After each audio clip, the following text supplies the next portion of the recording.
Because politicians, they gotta have their noses every day.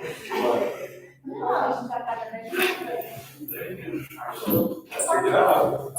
And now, You there? Anybody yet? You know what Santa Claus? Green one? I think it's Taylor. if I make one up. I'll get this. You got Facebook. He calls me, sends me messages, you want Santa Claus. That's strawberry. Like, driving. And the lemons Every time we got the car, we had to call Santa Claus. I have a truck driver, you know? And it aggravated my grandkids anytime they pick me up. I was like, I'm going Santa Claus. I'm ready. What's he wondering over there? Santa Claus, come on, Dave. And I actually told my wife, I said, she answered the phone and said, North Pole. And he starts talking to me. Are you here, brother? He's like really flipped out. Yeah, I want to talk to Santa Claus. Well, he's in the, are you in shock right now? I can't get him. Oh, man, he was like, every time I got my truck, let's go Santa Claus.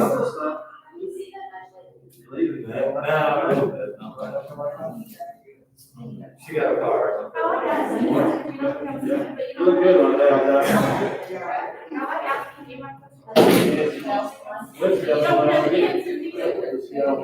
Let's get it.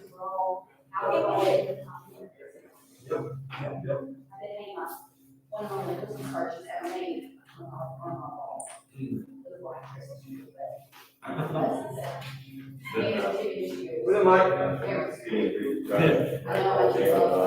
Oh, my goodness, well.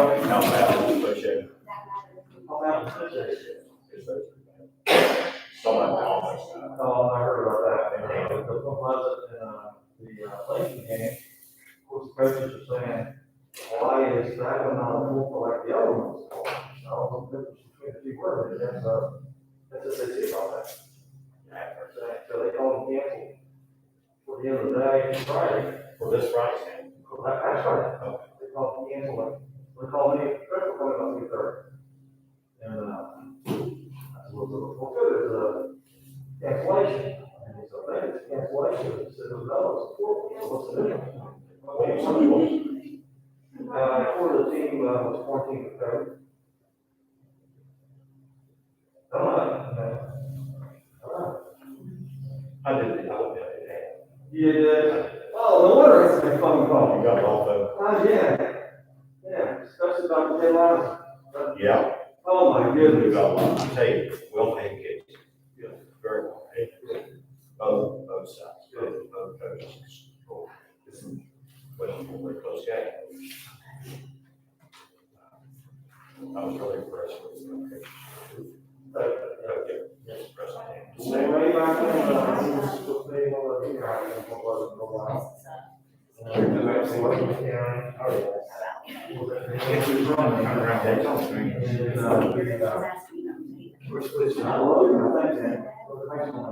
Yeah, get back there, you can see it.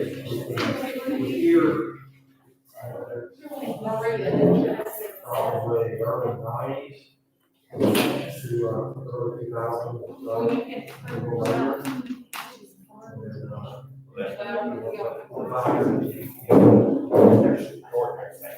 You know, they don't want to leave, and so they spread out, inside the inside. And, it was comparable to your own space inside. Right on top, you got like, one gentleman. I was out one day, and of course, as far as kids, they were pretty proud of it.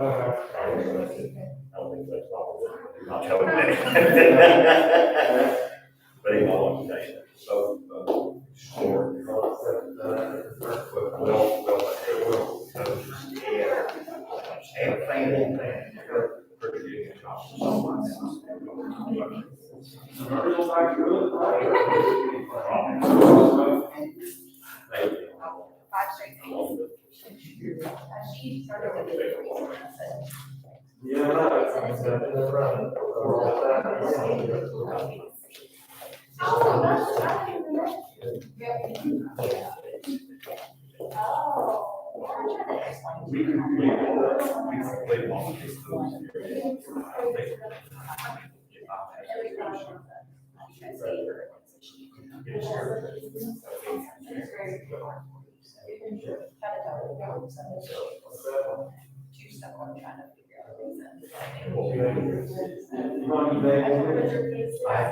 My kids. They were my church, and I'm pretty sure, I already know what's up here.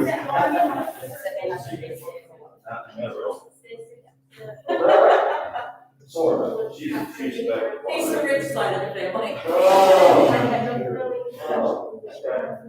You know, you take our success and drop the ball. It's all the rest of all of them. Down there. Okay. Okay. But some of the New Jersey, some of the Pittsburgh, and the quality area, and they go, So that we stopped, or Pleasant. We stopped at Lake St. Somehow we went to the Maryland. The job was Monterey was got shot with that location. Yeah, about this 2 days. Because I think this was on the left. This is not bad. This is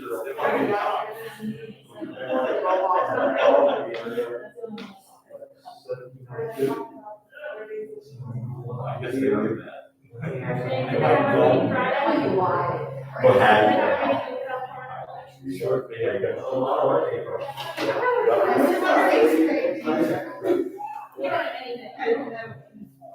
I said, you know, that, because, you know, every great artist thinks that they're there.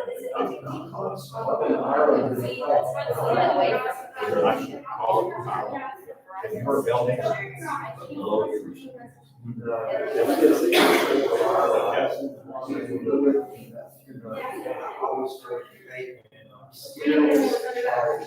never seen it. Our feels the same. And I watch it. Right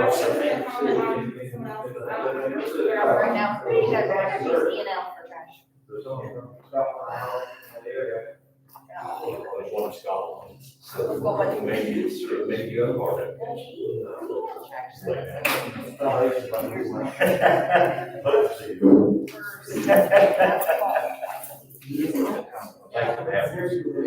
for coming. Already love it. Ernie, you go back to Willing tonight? Yeah. 2.5 hours. Yeah, I know. I'm used to it though.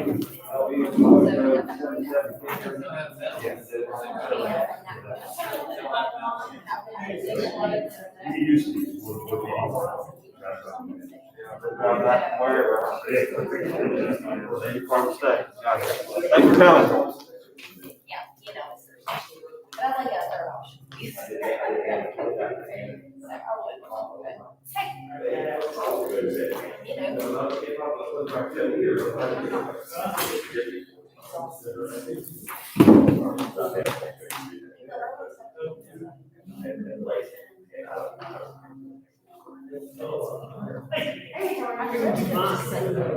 What's that?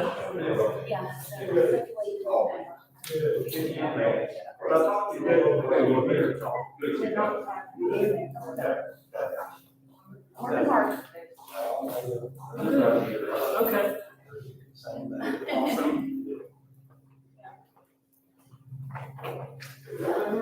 think so. I forgot your M&M fan. I forgot your M&M. You really got it? I got some John Pinkerton, man.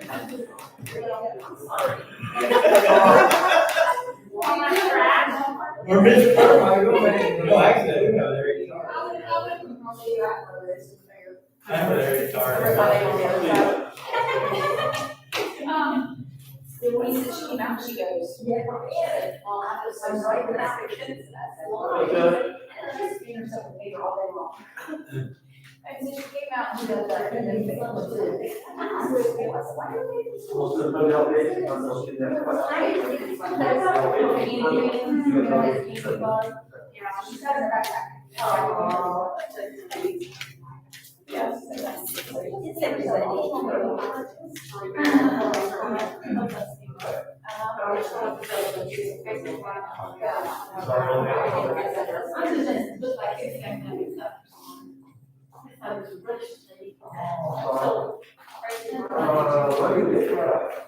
If I know that, They usually come with just.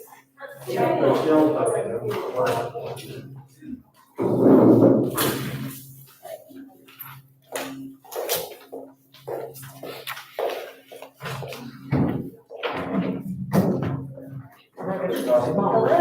Yeah.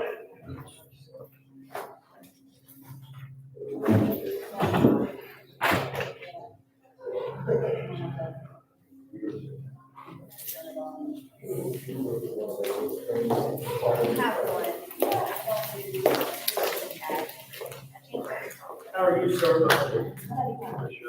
There. Are you all well? Good. John goes over and it's all game up now. Oh, yeah? Family didn't come. Oh, Friday night?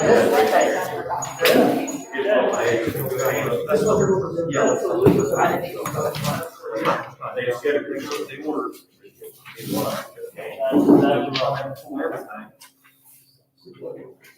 See ya.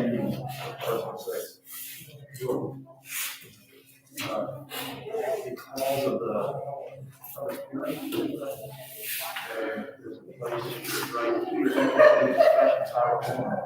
In case they've got questions, if they follow you for land, get reported. Ask questions about it. All five. Yeah. I think it's really important. And that's been discussed about.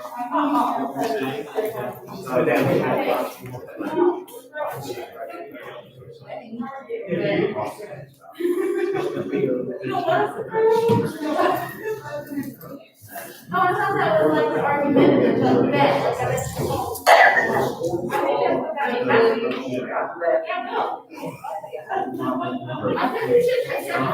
Ron, how are you, sir? Oh, good. Good. Glad to hear about it. It's clean. Clean. Know that is? Crown? You're right.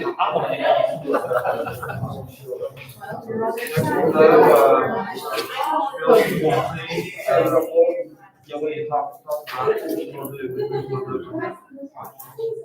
Okay, take care of the meeting. I'll be on the meeting.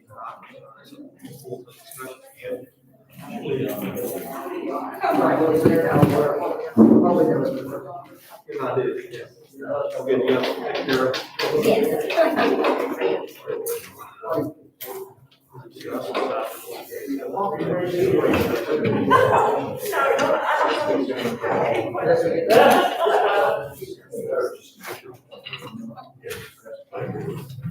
See, you have to be approved by the state, excuse me, we have to sit at the state by October 30th, we get time to do so.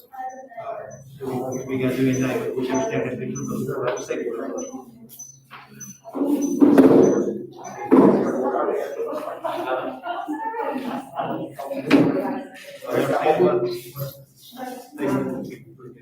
Yeah, I know. We had that conversation.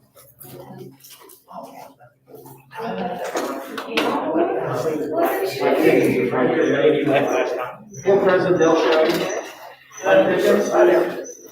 Ernie Del. No, regular cases, we're gonna go through things like the Thursday, not the same. And then they kind of walk through the middle school units and. What? Ernie Del. One of their players is Here. Ernie Del. Yeah. Line check. We play Ripley tomorrow. At Ripley. At least you can get down there.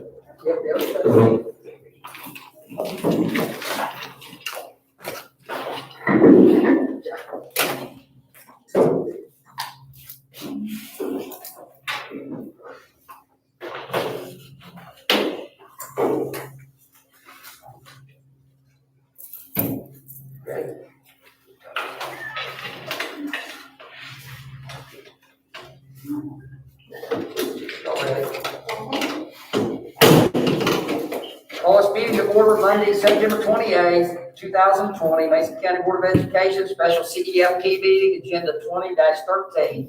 Mason County Board of Education, office 6 p.m. All members are present. Please stand for the pledge of allegiance led by Miss Amy Gray.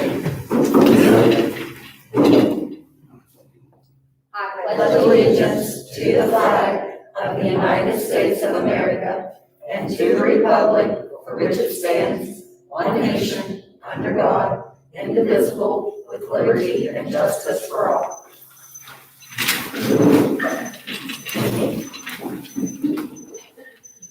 Reports. We have Mr. Rick Hanley, David Morgan, and Melissa Van Meter, the CEFP committee members. I am doing this on behalf of Mr. Hanley because he wanted me to let you guys know that his daughter has her last tennis match this evening in Ripley. So he felt he needed to be there. Members of the Mason County Board of Education, I would like to thank Superintendent Jack Collin for selecting me to be on the Comprehensive Educational Facilities Plan Committee. This committee represented every school in the county, along with the 3 secondary principals, 3 county members at large, as well as 6 representatives from the Mason County Board of Education staff. Every one of our 6 meetings were held by teams due to the COVID situation and were well attended by our committee members. This process began with our first meeting on April 6th and concluded with our 6th and final meeting on August 31st. The committee members were divided into 6 various subcommittees who were expected to provide information back to the entire group at the second meeting. Goals and objectives of our committee were also discussed at length. As president of the Mason County Commission, I was given the task of presenting the community analysis report, which consisted of reporting the state of the county along with immediate plans of several of our manufacturing facilities, future plans such as the completion of Route 35 and the positive news of a possible broadband expansion throughout the county and state, as well as the number of new businesses with young entrepreneurs within our county.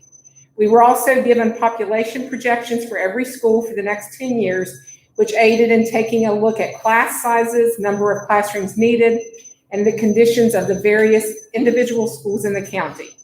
The process of improving our facilities to provide proper educational facilities to our students included anyone's thoughts and ideas, while a consensus was agreed upon with every decision. We prioritized a number of projects after much discussion that will be brought to you. What we tried to do was give you our opinions and suggestions on what we thought would be the best for the students of Mason County in the next 10 years. You may see things differently in some cases, as well as the public, and we are aware of this, as the report you have received is a recommendation. We also realize that the West Virginia School Building Authority will not give us all the money that is needed for the improvements of facilities for our students, so we suggested putting a school bond levy on the ballot in the future. Every school in the county would receive some type of improvement or facility. Once again, it was a pleasure to serve our county, and I, as a former county educator and a parent and grandparent to students in our system, look forward to helping the Mason County Board of Education in any way I can in the near future. Sincerely, Richard Hanley, President, Mason County Commission. Thank you. Anybody have any questions for Mr. Hanley? Mr. David Morgan. I'm gonna read mine too.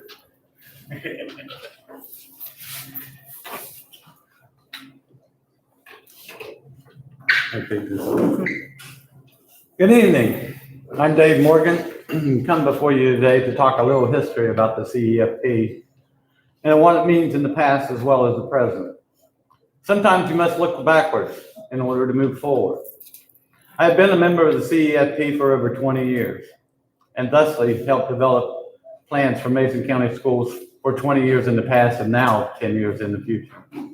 Over the past 20 years, we have accomplished many things in this county and overall have developed one of the finest school systems in the state, both infrastructure-wise and education-wise. We have many schools of excellence. Briefly, I will talk about past CEFPs and what we have accomplished. In 2000, we developed a plan that brought over $50 million in new and renovated schools throughout our county, upgrades throughout our county. I am proud of what we accomplished in just a few short years, and I am proud of what every time I visit or drive by these schools and see all the people and communities enjoying such. The parking lots are always full throughout the year with the many activities in the community. There's never, you can drive by Point Pleasant and there's just, the front of the school is just packed. Same with Wahama. I don't get down to Hannon that much, but I did visit down there last year. 2010, we developed another plan, and top of the list was replacing Leon Elementary and providing preschool space within our entire county. Although we accomplished many things over those 10 years, we still fell short on the previous plan. Funding was a concern in the plans due to various guidelines, economies of scale, the SBA, and access to needed funding. We did approve these over my concerns because I felt this would probably happen, especially with Leon Elementary, which economies of scale prevented that. They now have changed for the most part to efficiency of use. And you still have somewhat of economies of scale on size of schools, but basically it goes down to efficiency of use, which changed funding somewhat. Replacement of Leon grade school and adding preschool facilities at Point Pleasant was our concern. Now let's move forward now to the present and our plans going forward to our school system. In previous CEFP meetings, it was dominated with community at large individuals, represented by people in the community, with very little input from educators or staff from the schools in our county. And I believe the only one that showed up, and he wasn't a voting member, was Gary Mitchell, who was the county maintenance supervisor and whatever he did. But he was the only one there. Outside of it was everybody, we were all community at large. This year we started out by studying our educational plans before we even considered talking about infrastructure. And the committee makeup changed this year, as there were only 2 or 3, and actually there was 3 community at large, and the rest was made up with educators, which was non-educators.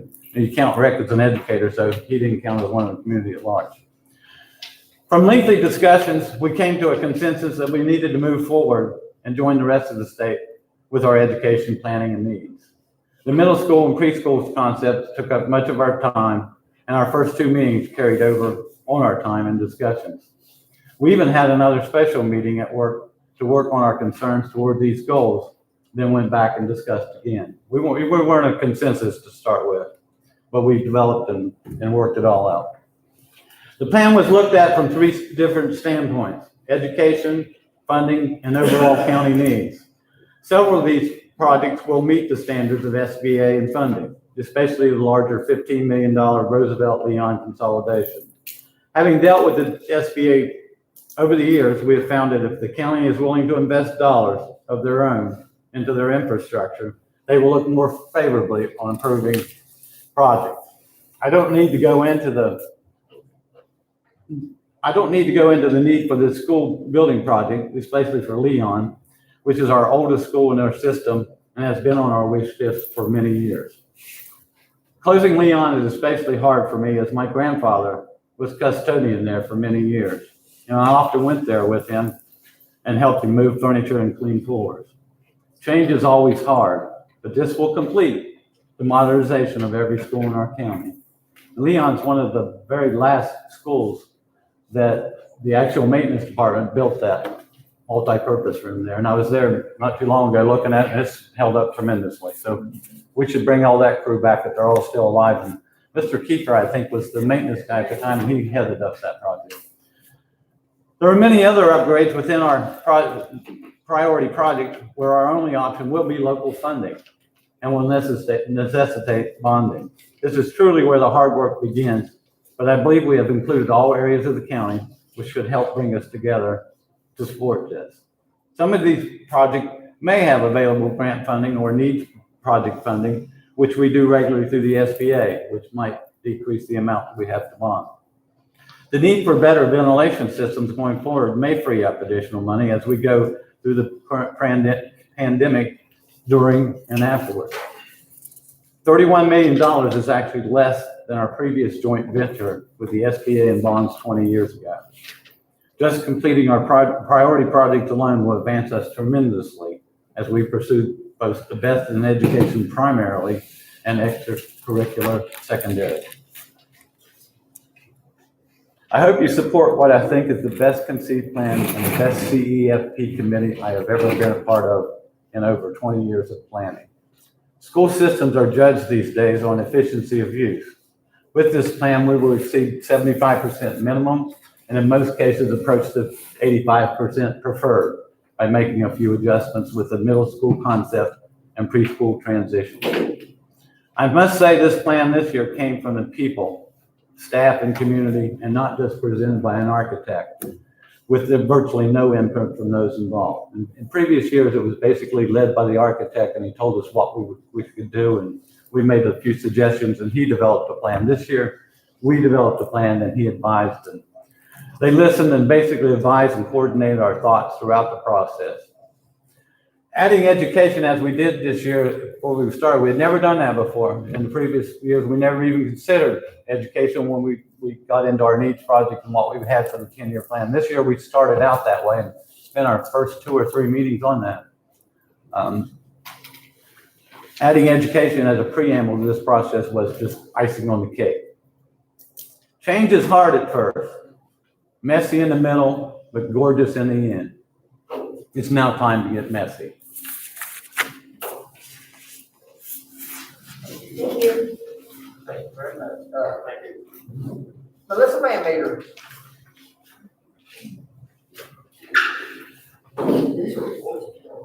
Evening. I'm just going to kind of go a little further than Mr. Morgan just did. He was very correct in the process that we started with the educational plan. We started talking about goals and objectives and things like that we wanted for all of our schools. It wasn't just secondary and elementary. So, I mean, it was everybody in conjunction. We put our plans together.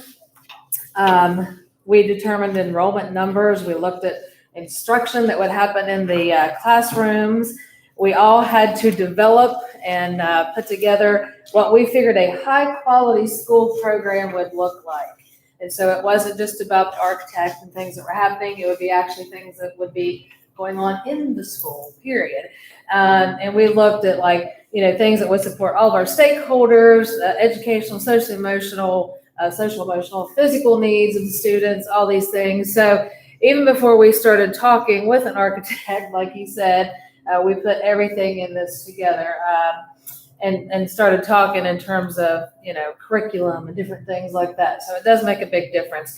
The curriculum instruction, the high expectations for all, the high levels of rigor. I mean, we were talking educational terms before we started talking building terms. All right. So it was a very great beginning to the big process, to the big picture. So there were a lot of things that we discussed from the very start. PLCs were brought up, planning lessons. I mean, everything educationally was brought up before we even started with this. The next thing, each school had to do the same thing. Elementary, high school, all of us had to do the same thing on this. And it was kind of like a wish list. We had to describe our existing facility, things that, what does our facility look like? How does our facility right now adequately meet or does not meet, like objectives, things that we would like. It was kind of like a wish list. So how do we think it meets the needs of our students, staff, community, all those things. So we put together a wish list. I know all of us did. We talked about technology. As we know, things like that, especially right now in these times we're learning. That was very, very important part of the process also. So we talked about that in terms of technology. How can we enhance that educationally in all of our buildings? Our athletic facilities, we went all out. Anyways, we also had to figure out recommendations for the future of our existing facility. So a lot of us went in, different paths. I know that athletics were a big thing with all 3 secondary schools. We also talked about maybe an auditorium for us, or improving Hannah, giving them a different gym or a new gym. We talked about when the 6th grades, we didn't talk about building closures and things like that. I know that was one of the big concerns about, if everybody had to come to Point Pleasant, if we had to, everybody consolidate, was not even ever mentioned. So talked about building space, talked about bringing all 6th grades up to the high schools, which we thought would be a nice thing for us to, kind of start the middle school concept and then, bring them on up through the high schools. So we talked about facilities and adding on and how we could accommodate that with those students being with us. So those were 2 main things that we got a lot accomplished, I do think, even having some extra meetings on the side, getting those things in place. But some of the big things that all of the schools needed, HVAC, roofing, problems, things like that. And we had all agreed on things like that. Those were some of the biggest situations I think that needed fixed. Auxiliary gyms, the addition of classrooms, if we would do some of these. I know Leon was talking about a lot. We talked about that quite a lot. And let's see, renovating was talked a lot about, renovating. And I know for me, I thought I knew, quite a lot about our schools.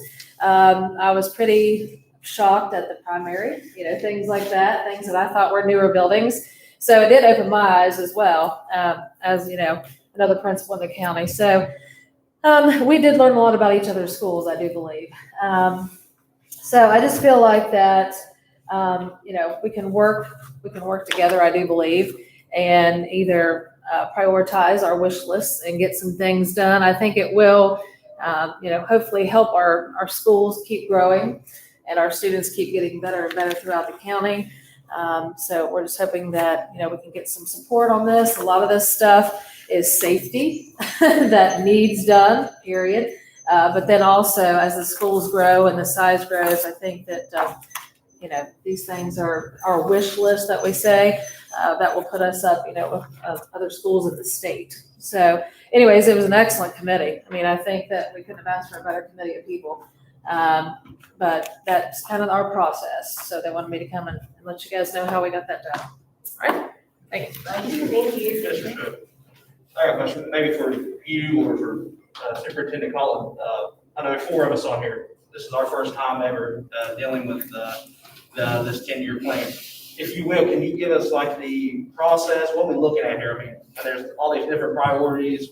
Where do you decide where you go? Number 1, number 2. How's this process work? There's 10 or 4 of us that's never dealt with anything. I think probably Mr. Delatorre would be the best one with that, with the process for the CEFP plan. Basically, it's in state code that every 10 years, it has to be looked at month to month back here. Okay. I'm doing that next. Oh, okay. Well, that's fine. I just wanted to make sure that we get it over. They'll be in the fire cleaner section.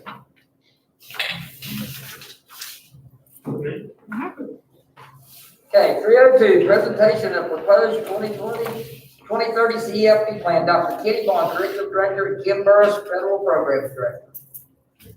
Good evening. I have been chosen, voluntold that I'm going to present this to you this evening. Mason County CEFP process 2020-2030. There is our committee that was put together. There are 23 voting members, 1 representative from each school's LSIC, which totaled 11, 3 community at-large members, 3 secondary administrators. That's required by code. The elementary administrators are not required on the committee. 6 Mason County Schools directors. There were 3 non-voting members. Those were our superintendent, Mr. Delatorre, Mr. Pickens, from both of these fellows from McKinley. There were 6 education subcommittees that were formed, 1 community-based subcommittee that was formed.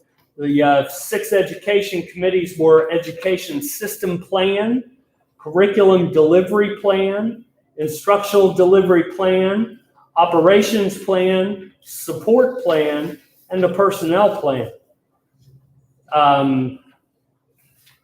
The Community Analysis Plan, Rick Hanley was the chair of that, and that included all the community members who were on the actual CEFP committee.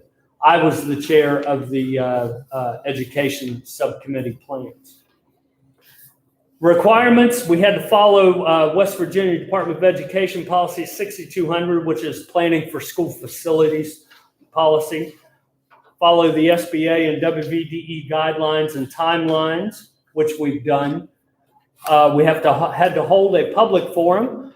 It has to be approved by you folks. Has to be approved by the Department of Education and the School Building Authority. And there have to have 2 tracks, an educational track and an assessment track. Part of the assessment track is the community analysis of committee activities. Ms. Van Meter spoke to much of that when she was speaking to you about the principals going out into their buildings and doing an analysis of their buildings. Procedures, these were the procedures that were followed by our superintendent and the committee. We secured McKinley Architects and their school planner, Mr. Pickens, developed goals and objectives, had subcommittee reports, which I don't know about the other subcommittees, but our subcommittee, the first 3 of those that I named, education system, curriculum delivery, and instructional delivery, met several times. The community analysis report, we had to do an assessment of enrollment trends and projections, which both of which were calculated, and a facility assessment evaluations, which were conducted. Our goal, Mason County Schools will develop and establish long-term goals and objectives that will strategically and systematically plan curriculum delivery models, grade configurations, maximum and minimum school sizes, community expectations, optimal student populations, and the number of facilities that can be effectively maintained given limited resources available to the county. You will hear folks tonight, and it's probably in some of your backup material there, speak to most, if not all, of these items. Committee members rank the top 4 objectives from a list that was provided by the superintendent. Those prioritized objectives are as follows. Number 1, the county will identify and evaluate impactful educational programs being offered to students which align with core principles of equality, partnerships, and quality schools that meet or exceed the academic standards established at the state and local levels. Number 2, in order to prolong the life expectancy of existing building components and to provide predictive preventative maintenance planning scheduled for mechanical equipment serving all schools, a technology-supported operations and maintenance plan will be developed by the county. Number 3, based on the educational needs of every student in Mason County and contingent upon funding availability, academic space will be provided to support current or future curriculum needs that will be identified in the 2020-2030 CEFP. As you will see in our priorities, we address some of those issues with moving our schools to a middle school model. Prioritize objective number 4, the county will improve targeted supports and professional learning as related to student achievement so educators can deliver best in practice instructional strategies that apply innovation, creativity, and application. Next, we have our priority projects. These were voted on and moved around quite a bit, as I recall, during our, the last couple meetings that we had from the secondary to the priority projects and back again. These were approved by the committee by a vote of 14-0. So they were supported by the members of the committee who were there and voting. I won't go over every one of these. Suffice it to say that the committee felt it would be important to move the 6th grade to our secondary buildings as means of establishing a middle school concept, consolidating Roosevelt and elementary schools based on the SBA funding formula. Excuse me. The price there, $15,472,800, does not include site acquisition costs. I'll let others speak to the validity and popularity of that. Renovate finishes to 2 remote buildings on the PPIS campus to accept students from School for Success. As you know, our present School for Success buildings are not in the best of shape. It was the committee's desire to renovate the finishes of the 2 buildings that are right there as you go into the PPIS campus that are presently or were very recently occupied by the Mason County Davenport organization. Recommission all HVAC control systems in all the county schools. Construct an auxiliary gymnasium at PPIS. Construct a 10 classroom addition at PPIS to accept the students from the primary school. This falls in line with our educational, what's the word I'm looking for? Model. Yes, thank you. Our educational model of a middle school concept, a secondary concept, and an elementary concept. Thank you. I could not think of that word. Saved my life. Age is getting me. Construct an auxiliary gymnasium at Hannon. Constructing an auxiliary gymnasium at Beale Elementary. Installing man traps at all the schools that presently do not have man traps. And as you can see, there are 1, 2, 3, 4, 5 of those. Repair water infiltration issues at Wahama. Install field turf, renovate bleachers, locker room addition at Wahama High School. Returf existing field and track, add field house and locker rooms at Point Pleasant Junior Senior High School, and installed new field turf at Hannon Junior Senior High School. Secondary projects are to do roof replacements at the intermediate school, Beale Elementary, New Haven Elementary, and Point Pleasant Junior Senior High School. Resurface parking lots at Wahama, Point Pleasant High School, Ashton Elementary, Beale, Hannon, the Career Center, New Haven Elementary School, and the intermediate school. Here's our recommendation. On August 31st, 2020, the Mason County Schools 2020-2030 CEFP Planning Committee voted to bring the presented prioritized projects and secondary projects to members of the Mason County Board of Education. And as I say, that was by a unanimous vote. It was 14-0 on that particular evening. And that's all I have, Jim. Thank you very much. Yes, ma'am.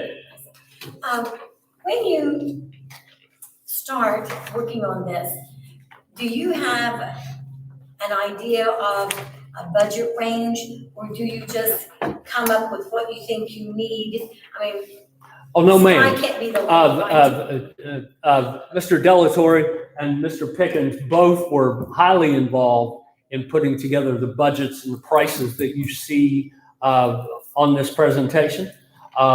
They were in the schools. They visited all the projects that that are on this presentation and came up with the prices from firsthand knowledge of visiting the sites involved. Okay, but do you have in mind a budget cap? I mean, like you ended with almost 32 million. That's correct. You wouldn't have gone to 80 million? No, Is there ma'am, something because, that can you might- speak to that, sir? Oh, okay. About here. Go ahead. Thank you. I'm Mike Dickens. I'm a school planner, work for McKinley. Mr. President, Mr. Superintendent, schools are built from the inside out. You start with the curriculum they're supposed to be. To do it right, that's how it's done. You start with the curriculum, you improve the delivery system of that curriculum, and then at the end, it all comes together into what building do we need to deliver that curriculum. That's the approach that the CFP is supposed to have, and that was, I feel like that was followed in our CFP process. Was there a financial cap? I know you mentioned one earlier during one of our meetings. No, at the end of the process, there is a financial piece that the planning committee needs to know about, because now you have all of these projects, you need to know how much they cost. So the architect was asked to go back and put a cost on those projects. Now, during the discussion, there may be some tweaks here and there about finances, but the finances are pretty much left up to the board and the people who are going to make those decisions on what to pay for and what not to pay for. But there's a ballpark. I'm not saying there's not a ballpark, but you could put $100 million price tag on something. You have to be reasonable. Your CFP committee was very understood that. Okay. Thank you. I'd like to ask about the 10 classrooms that you're proposing for PPIS to accept students from The primary school, yes, ma'am. Okay, so what students are you moving from the primary school? And is that so that the primary school will accept the preschool? That would be, Is that the idea? as I say, that would be in keeping with our educational model. Superintendent Cullen, do you wish to speak to that? We're looking at basically K2 through 5 together and looking at the use of facilities of the primary school. The committee decided it was best to resolve on campus. The primary school, for its location and the amount of space available, we've always had comments back from the SBA. The property is too small. It's not large enough to actually do anything moving forward with that. The intermediate school property is quite large to handle that. And so all of our other schools are pre-K 6. The committee decided those go pre-K 6, and that would be moving the students from the primary school to the intermediate school, which would be 4 classrooms of first grade, 4 classrooms of kindergarten. And currently there's only 2 classrooms that we've been leasing. Well, actually 1 this year at the education station. There's actually 1 at the primary. Those 2 would be included. So that would be the recommendation from the committee, was to move all those 10 classrooms to the intermediate school. So you're talking about completely shutting down, eliminating public school? Yes. Okay, I wasn't quite clear on that. Thank you. So I understand you said there were 4 of one grade, 4 of another, 2 of another. There's your 10 rooms. Yes. But if we're sending 6th grade to middle school, then wouldn't that free up some rooms and maybe? It does, because you'd actually be 3 through 5, so you'd be 2nd grade. It takes care of the 4 6th grade that would move out. Okay. You said pre-K. Yeah, it'd be 2 pre-K, 4 kindergarten, 4 first grade, plus, if it goes to a 2-5 school, if 6th grade moves up, the 2nd grade would move up also. So those classrooms are already available. Just currently reuse them from where the 6th grade would move to the middle school. So would all of our preschool be in the school system? Yes. Okay. I've got a question. Mr. Cullen, no, they won't. The primary would not be with pre-K. No, our pre-K would not. Yeah, the pre-K would not, because they're still under state policy 2525 with the collaborative committee, and it would still be 3 collaborative pre-Ks at Education Station and 1 collaborative at Magic Years. So that's governed by them, and I would assume they would stay where they currently are. What would be your plan for the primary school? That would be up to the board if I go Move somewhere. into the primary school. Say again? Why would you move the collaborative, just? Because it's governed by the collaborative team and not by Mason County Board of Education. And if they would decide to do that, most definitely they could use that building. It'd be an outstanding use of it. I just wondered if you have a building. Yeah, that's right. I have a question. What or why are we talking about moving 6th grade? The committee decided that early. When you look at the guidelines from the State Department was sent out, they list 6, 8, and 9, 12. And the committee decided quite early that they prefer to have the middle school concept of the 6, 7, 8 together. When you look at instructional materials and things that come, typically with us, with the elementary, we're probably one of the last few schools out there. Absolutely. County systems that have the whole configuration we have. There's a pre-K 8 out there, don't get me wrong. Right, and that's Okay. what I'm getting at, because the data that I have found has shown from a Harvard study that K-8 schools do better compared to middle schools, because the middle schools, it shows loose ground in both reading and math compared to their K-8 counterparts. It also shows that 6th grade students are 18% more likely to drop out by 10th grade. And also there's a sharp drop in the academic achievement versus K through 8 schools.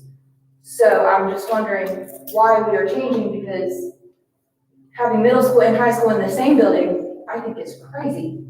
Where I mean, I'd rather have them standalone. I'll have to ask the committee that. That was one of their first motions that was made. Mr. Pickens, am I saying that right? And they moved. I mean, I was not a voting member, did not push anyone in any No, direction. that's fine, I'm just curious Was, about the the process. committee can answer that. Mr. Morgan. We have it now. In a lot of our sports, there's 6th, 7th, 8th grade. We've got buses picking up 6th grades and bringing them to us every day at work. I mean, it'd be much easier academically and extracurricular. Much of our curriculum as well is written for 6th, 7th, on a middle school concept. I get that, I just think if we're gonna do this kind of concept, I think it should be standalone buildings. If we're gonna do a Point Pleasant middle school, then they need a Point Pleasant middle school building. I don't like personally, I don't like the thought of an 11-year-old with an 18-year-old. Let me say something about all this. One thing we looked at, and the big problem with, is how our schools are structured to begin with, and how our facilities are structured. And there's a thing called efficiency of use. And when we went through the efficiency of use, I believe Hannah and Mohammed were way below the efficiency. And if you get below a certain amount of efficiency, you're not gonna get any funding or anything. Presenting this middle school concept and moving all these schools, and even the grade schools where some, I think, Ashland was below the percentage and whatever, but moving all these schools together and all these classes and going with the middle school concept, it got us into that efficiency rank where minimum is like 75%. It got us over that in almost all the schools, I think 1 or 2. And most of that was because we pushed the middle school up. And Mr. Rick's not here, but I'll say something about Rick. Rick had a comment that I thought was interesting. He taught 5th and 6th grade most of his career. And his opinion was the 6th graders did not belong with the grade school. They were more mature, a little bit more developed, and they wouldn't fit into a middle school concept if you have them all together. And statewide is that way. I mean, it runs into problems with, and I made the mistake of saying, it runs into problems with sports. Well, we're not here about sports, but sports are important. Sports keep kids in school sometimes. You know, if you don't have sports, you don't have something. I almost dropped out of school one time because I thought I couldn't wrestle. And they were going to take away the wrestling program. Well, I'm like, I'm not going to school anymore.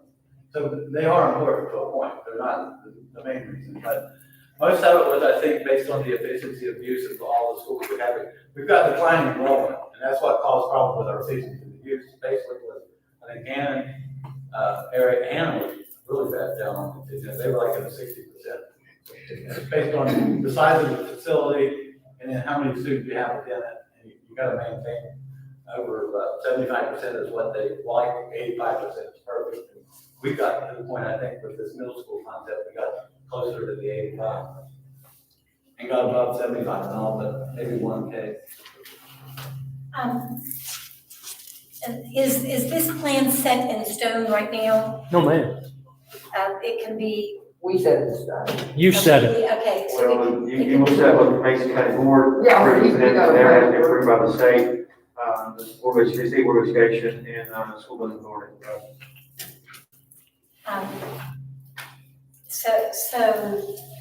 like for instance, do you have an idea of how much it costs us for the pre-K students that are outside our school system? How much it costs us to do that? If there's any way possible, I'd like to see those pre-K students in our system, even if, like he said, we had a pre-K center at the primary building. I don't know if that would be economically feasible or not. You want me to address that? Sure. Is that okay with you, Mr. Collins? Yes, please. Okay, we can't move all pre-K because of the collaborative team. The collaborative team governs all pre-K. Only 2 of the pre-Ks in the Point Pleasant area belong to Mason County Schools. The other 4, we rent the space, but it's their teachers, their things. So the collaborative team determines that. We had a lot of discussion as a committee. Mr. Pickens can tell you, he brought that up pretty much every time, and we discussed that again, that we can't move forward. The collaborative team has to determine that. We're not sure if they would do that because financially it's going to hurt their business. Okay, but we are paying to rent the space. I was just wondering financially. Just the, Mr. Collins, do you know about that? Is it just the one space or all? Just one school currently, I think it's somewhere around $36,000 to $40,000 a year. Back when we were leasing 4 classrooms, it was in the neighborhood of 96,000. I think it may have went to 110 before we started scaling back with the number of pre-Ks we had at Education Station. We needed more classrooms at one time. We opened up the pre-K at Roosevelt, which took one of them down there. So some different things like that, the declining enrollment. So we're down where we lease 1 classroom right now from Education Station. For clarity, those preschool classrooms do fall under the umbrella of Point Pleasant Primary School, but they are located in the, so they are students, but they are located in the external preschools. So, I don't think I understood correctly or heard correctly. The primary school, what would it be now? It would not be. It's gone. Close, yes. Okay, just want to make sure I understood it. I mean, I know one time that Mr. Pickens talked about maybe a health center there and looking at the cost and the number of classrooms we had left for a pre-K center in Point Pleasant. Yeah, it would be a nice location. I know that was in the previous 10-year plan. Try to get 4 or 5 classrooms together, and that would have been ideal. But when it comes down to 2 classrooms, it was just too large for the amount of students classroom we would have. So the transition of that closing, what would go to the intermediate school? That would be Saying 6th grade, for this is 6th grade, Wayne goes to the high schools and then opens up classrooms. for 2nd grade, yes. Pre-K through 5th. It would be pre-K through 5th, just like all the rest of them. It would be That's what I'm identical. trying- Every school in the county would be identical to your pre-K 5 on the elementary side. Just make sure I understood that. Another question. The issues that we're having are sewer issues, and that could end up being quite costly. I don't know if this committee was, because these are relatively new, we're dealing with a relatively new issue. Were they aware of that? Is that covered in here? They were aware of it, matter of fact, Mr. Pickens, if you want to address that, I mean, the cost that needs to be done now and not through 2 or 3 years later, is something we need to be taking care of ourselves right now. So, Mr. Pickens, anything you want to add to that? Unfortunately, the sewer project that you're talking about is ongoing, and there's part of this, of the CEFP that requires you to disclose any projects that you have on the books within the last year, or any project that you're going to have on the books in the next year. Those do not qualify for the CEFP. However, I think that Mason County did put together an MIP project to take to the school, but I may be not correct. We were declined. Yeah. So that, because of those stipulations, that sewer project that you were talking about did not qualify for the CEFP at this time. All right, thank you. We may figure out something.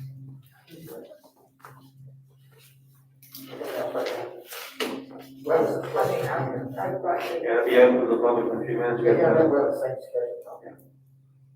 Well, I'm just gonna address it because this was huge. Why are we consolidating Leon and Roosevelt? Well, Mr. Pickens, you want to take up Leon? Well, I think I'm on the agenda just to say a few comments. The projects before you are because of the CEFP planning committee.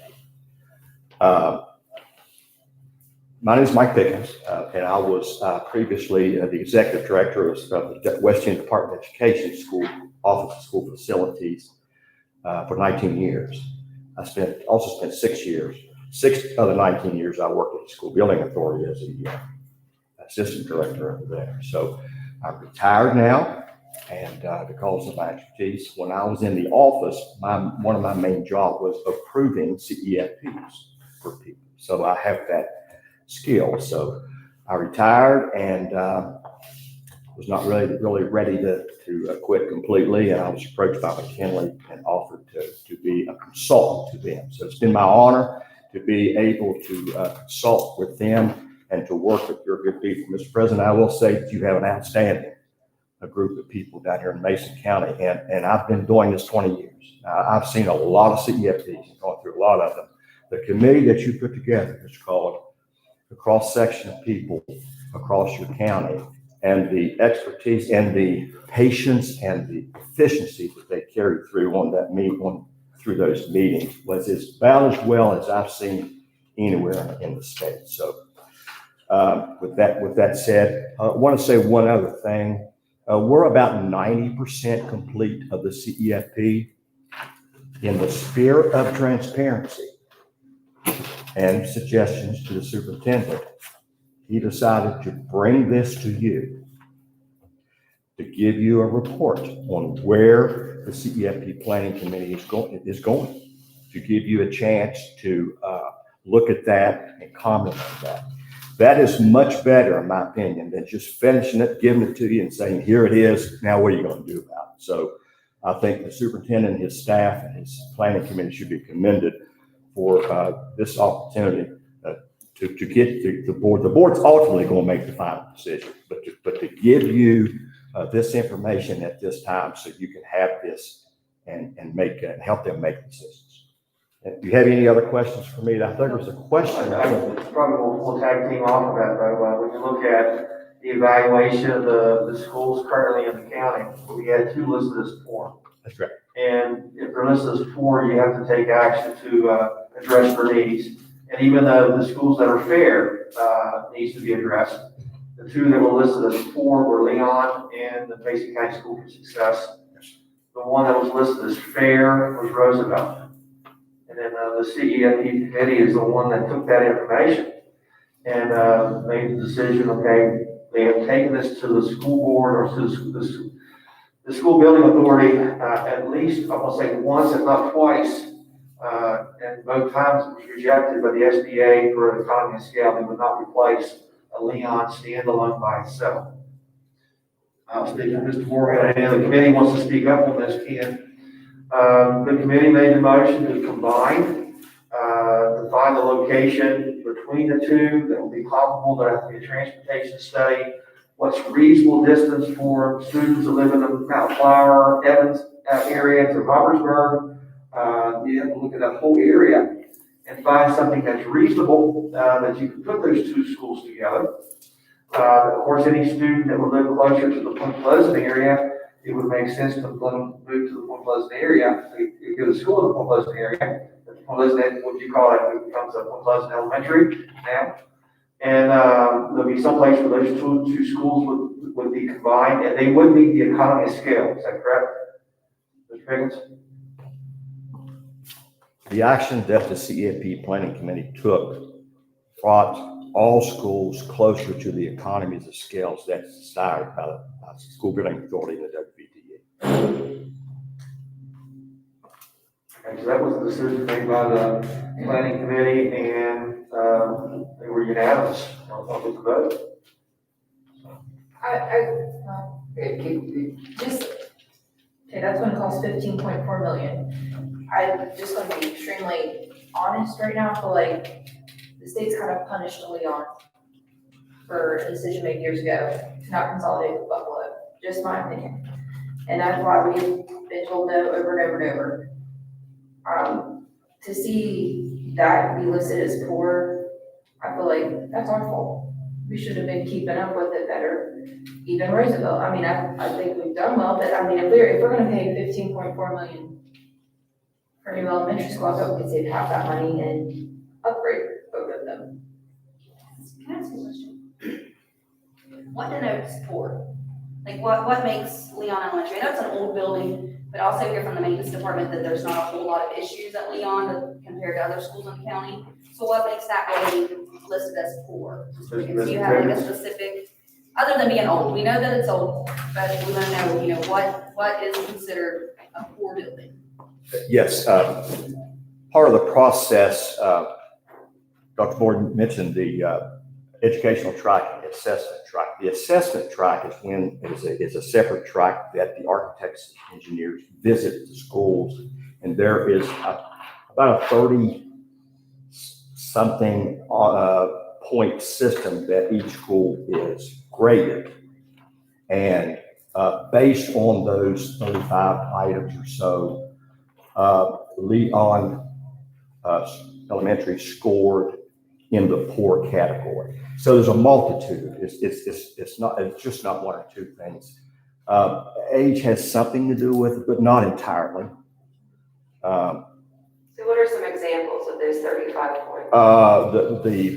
A wall moving, I don't have the notes, a wall moving, outdated, mechanical systems, outdated, structural systems, outdated, architectural systems, windows, doors, a lot of those things. If you only look at it from a building perspective, now there's the educational side as well, that the educational piece that the subcommittees looked at as well. Declining enrollment would be an educational, something that you would consider an education. Can you deliver the curriculum in that building versus deliver curriculum in a new, modern, state-of-the-art, highly technological building? I think that was the question that was probably in the minds of the CEFP planning. Thank you, Frank. I have a question. I know you said something, or someone said something, maybe Mr. Bond, Dr. Bond, when you went over and you said consolidate Roosevelt and Leon, but it says it does not include the acquisition cost of the land. That's kind of major, isn't it? And this money. I'll answer that by saying it's not the responsibility of the CEFP planning committee to look at sites. That's the job of the board. But the money, coming up with that money, I would think that would be a very major cost. How would we approach? I think one of the meetings basically said that there's a good possibility if the bonding capacity in Mason County and the voters would approve the other things on the items, that the school building authority would probably fund the $15 million. I don't mind by saying that. I don't want to speak for the planning committee because I'm just a facilitator and a school planner that helped you get through the process. But I do have experience with the school building authority. I do have experience with West Virginia Department of Education. You're probably going to need help funding this, unless you have a lot of money someplace that I don't know. Do you mean by funding this? With the total, now I may speak out of line, Jack, but the total project. Okay. So what you have before you is an excellent project. From the school building authority perspective, when I worked over there, it's an excellent project.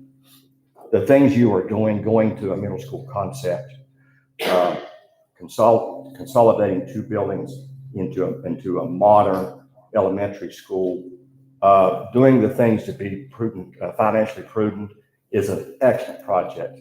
So if you're thinking about a bond, which you probably should and probably are going to, it's my opinion that based on previous history of projects that you should get funding from the school building authority to help you. In the case of another county out there, it could approach 50%. There's no reason why that you can't get the help from the school building authority in the state for Mason County as they have provided to other counties.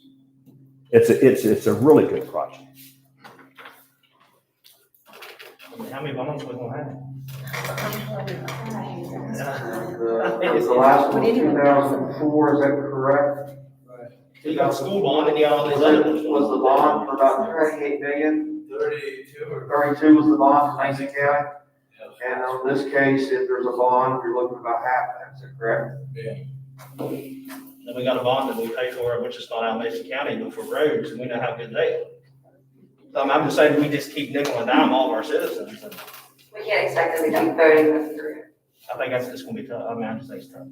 I see different points. Yeah. That's the part I was referring to, this method.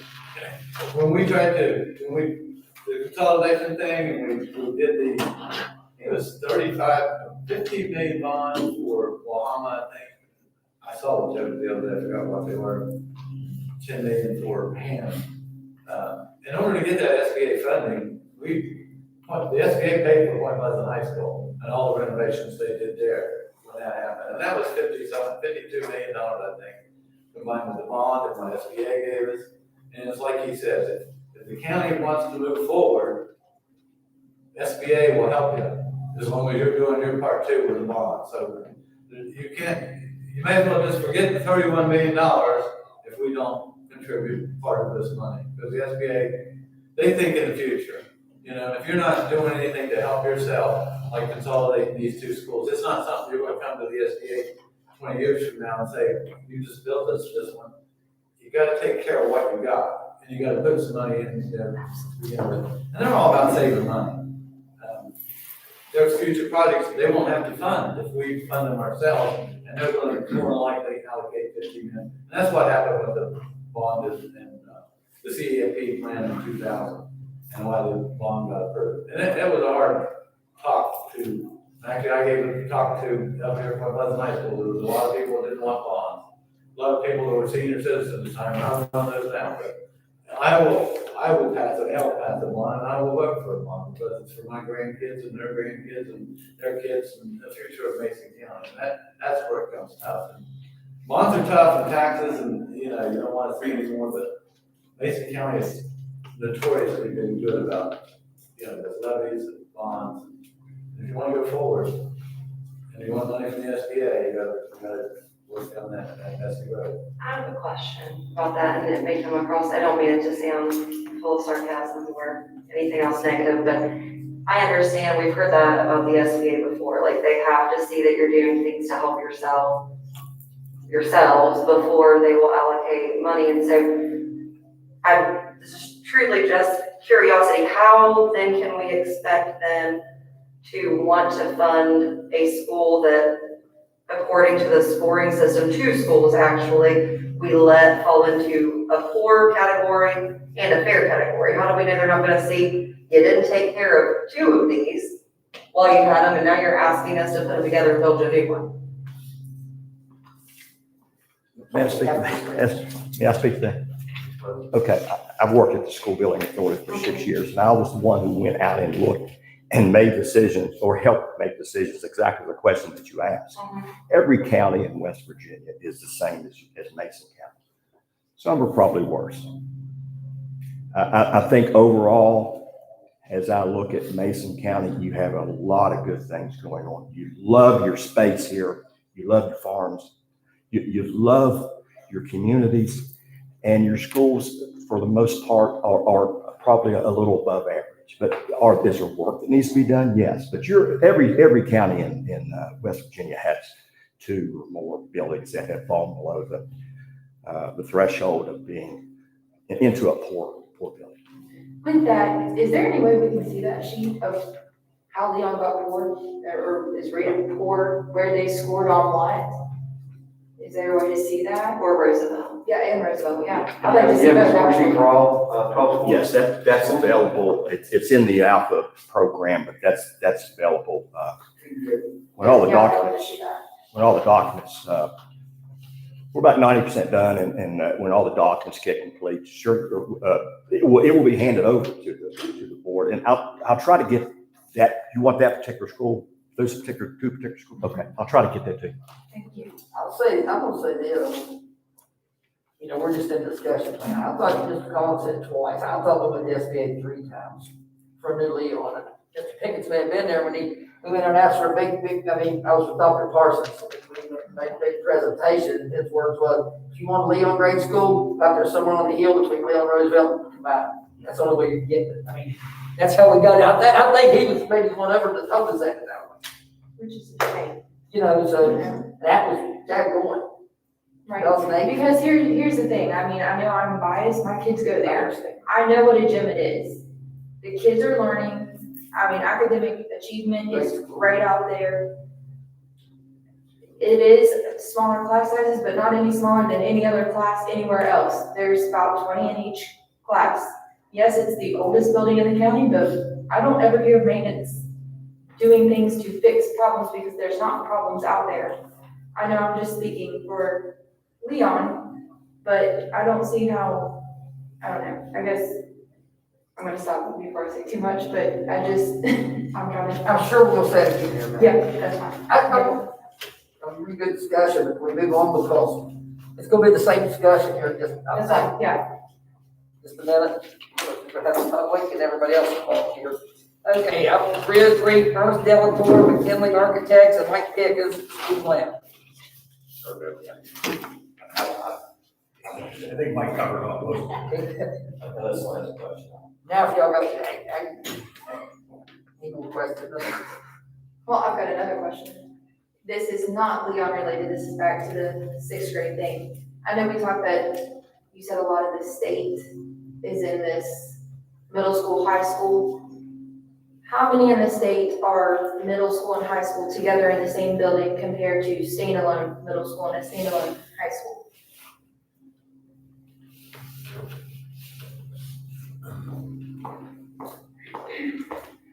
I don't know. I just don't know. Do you know? Well, I know there was 2 schools mentioned to me, one of them was Sherman, where it's a middle school concept, and a middle school, a high school, it's a school to school. And, they have separate commons, there's a separate gym, even though in their same building, they're not together. From my understanding, I was told by a couple of architects at the school building authority that sometime I always see Shady Spring. They said it kind of reminds them of when there's a high school where you have a courtyard, and not the courtyards, well, they look nice, but are they really, really practical? He said it's shady. I don't know if Mr. Delmore or Mr. Pickens said anything about that school. They actually put classrooms inside that moved them over into the courtyard. And he said, really, it's a fantastic facility. Well, they put those together. So, you know, I know 2 of them mentioned to me, and like I said, they would be separate. Well, I know, but we say that right now, and there is crossing of paths. So I just know by adding a whole other class, it will only fuzzy the water a little bit, or so it's muddy the water a little bit, just with, there's more kids in there. I get we're trying to get that efficiency. By doing that, the CFP planning committee look closely at that. Utilization is a primary factor to determine these decisions. And by moving them, the 6th graders into the now junior high school, your utilization will be below 85%, which is ideal. What exactly is that? Can you explain that in like double terms? Just so I can It's understand? like somebody with great minds said that a building is the most efficient if it is 85% full, based on program capacity. You have a program, what you're teaching, and you have that program. Now, how many classrooms do you need to provide that curriculum? That's exactly what the CFP planning committee did. They looked at the education piece. Then they said, okay, how do we fix our schools? What schools do we need to deliver? Knowing that you can't have 100% students in every single room, 85% was determined to be the most optimal, efficient building. So that's what you strive for. If you build a new Roosevelt Leon Elementary state-of-the-art, it will be designed at 85% utilization. Okay. So that's like, you're saying classrooms are full 85%? Some would be more full, some would be less, because but yes, overall, the overall building utilization would be at 85%. Okay. But we do have state laws that say there's only so many kids in each classroom. Because I'm seeing right now, lower classroom size is optimal for learning. I mean, that's being proven right now, but That's all. So we put more kids in the classroom, and that's supposed to be better. We'll do that. I mean, okay, yeah.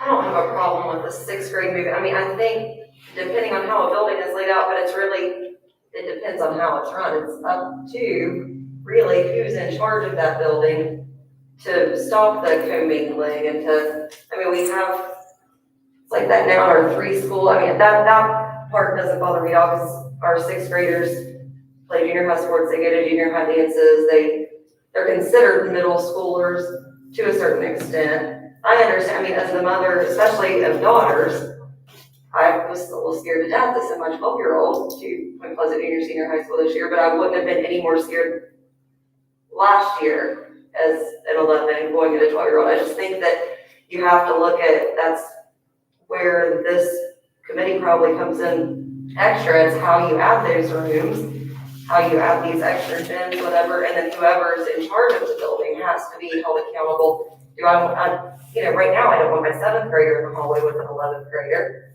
And so, but that's not really up to anyone here. In my opinion, that's your principal, that's your administrators of those buildings, ensuring to keep them separate. That was another thing we considered when doing the middle school concept. If you have the 6th grade in grade school, you have the 7th and 8th in high school, your staff separated. And to develop a true middle school, all that staff should be together and they all should be working together and intermingle together. And that was the reason, like, you can't have a middle school, the 6th grade's not in the same building and the staff's not in the same building. And we will run into a problem with, as far as accreditation or the certification of teachers. Some are certified 1 through 6 or kindergarten through 6, and not necessarily 6 through 8. And that you'll have to have certification 6 through 8 for teachers. I'm not sure. I talked to people the whole time, educators I know in different systems. And I actually talked to Shirley Good, who used to be in Mason County when I was there one time, and she's in Capital County. And I talked to her about the middle school and how well it worked there. And that was one problem they did have is the 6 through 8 certification, which your teacher will have to get certified 1 step up, which will be a problem. But the main reason was get all the staff in the same school and have their school in one room. And education-wise, that's the best thing. I'm sorry, has it been proven education-wise that that's more successful for the 6th graders to be in a high school setting? Because I thought Megan had said that they saw a study that was actually the opposite.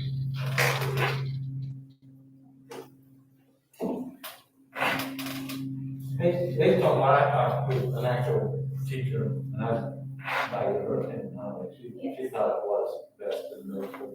Yeah, 6 through 8. A lot of it depends on what study you read.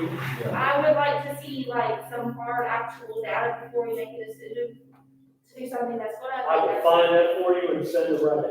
It'd be hard to compare because there's nobody that has what we have, 7 and 8 and 6, 7. The thing in our school, our middle schoolers stay with middle schoolers and the high schoolers stay with high schoolers. And like you're saying, it's a managerial thing as well. You know, you have separate lunches, our gyms are, junior high is here, high school is here. And with that middle school concept, I can tell you right now, it's a kind of a learning curve when the 6th graders come to the high school, but Dr. Bond can tell you as well. There's high expectations in our school. There's not much difference we see between those 6th graders and 7th graders when they come up. We still hold them accountable, we hold them high expectations, and away they go. So, do we have to help? Of course we have to help, but, we hold them right there with the rest of them. 6th graders coming up to 7th right now with us. I've made house calls myself the past couple weeks, especially with the virtual learning. Teachers are doing everything they can possibly do. We're in the hallways, things like this. There is going to be a transition. We understand that, but I really think that we, all 3 of us principals, and I know Point Pleasant is a much bigger high school too, whereas Hannon and Walla, we can kind of more one-on-one. How we felt from us, especially what David keeps talking about, with the percentage and things like that. It felt right for us.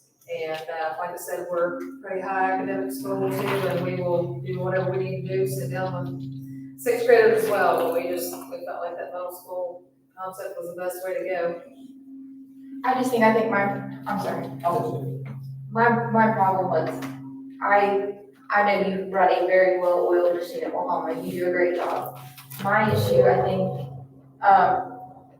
Point Pleasant now, we will have well over 1,200, 1,300 kids up in that school, along with the Career Center.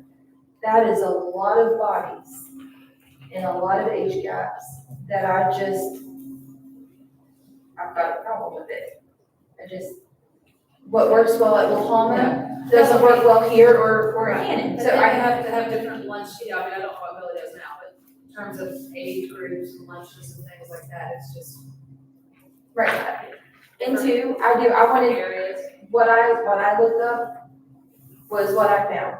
And if there is studies that show that there is academic achievement growth by doing this, then it's something that we will need to consider. But if it's not, then I think we also really need to consider that too. Yeah, for much smaller schools too, we say that a lot, versus the 1,200. Mr. Richard and I can do the opposite things, whereas, Mr. Copper has a much larger school, so. I'm gonna kind of stop this right now, since Delacorte has something to say, I'll let him finish, and then we'll move on, we'll get back to discuss. I was just gonna say, because we work all over the state, many counties across the state, designing schools and renovating schools. West Virginia has a declining population, especially students, so we see this a lot. And as an architect, we're charged with designing spaces that give you that separation, and give you the separation from high school and middle school students, and with separate drop-off areas, separate cafeterias that are required, separate gyms that is required, even to the point where it's locked down. If a county chooses to want that separation. So it's done all over the state. It just takes some planning, and it's done differently depending on, the school you're consolidating in, the how much space you have for the addition and all those things. I'll move on. We'll get back to the same conversation.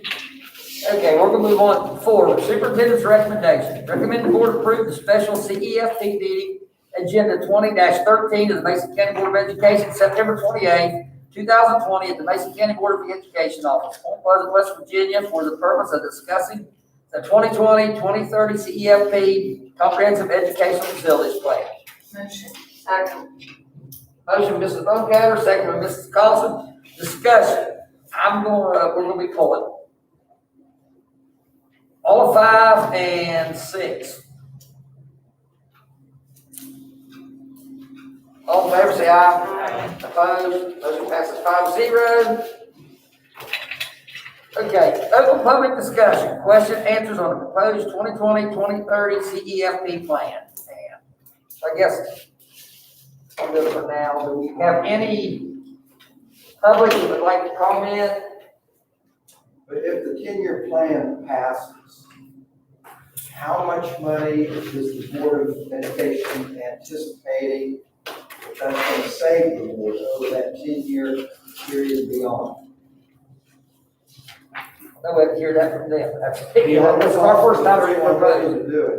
Is it going to save the Board of Education money in the long run? Delacorte, you want to answer that? Yes. Any improvements you do, especially in consolidation, you're taking 2 buildings and bringing in 1. But even a renovation in existing schools, you have more efficient HVAC equipment, better lighting, energy savings cost, and it'll provide the county with savings throughout the district. So has there been an actual projection of that savings done? No. So we don't have any hard data to go by? No.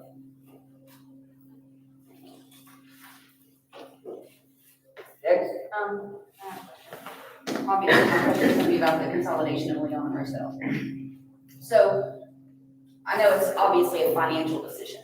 That's always what it boils down to. It's not an educational decision because The education the students get at Leon and the education the students get at Roosevelt is fantastic, okay? So we know it's financial. My question is, if we have to do a bond, you know, eventually to get this done, what makes you think the public is gonna be okay with Point Pleasant Primary School, which is a perfectly fine building, sitting empty 4 miles away from Roosevelt's old building, you know, to pass a bond to build a new one? Is there, I know there's not a plan currently in the 10-year plan for that primary school building once everything's moved out of there, but is there something structurally wrong with that building? And, you know, it's about 4 miles away from, 4.5 miles away from the current Roosevelt building.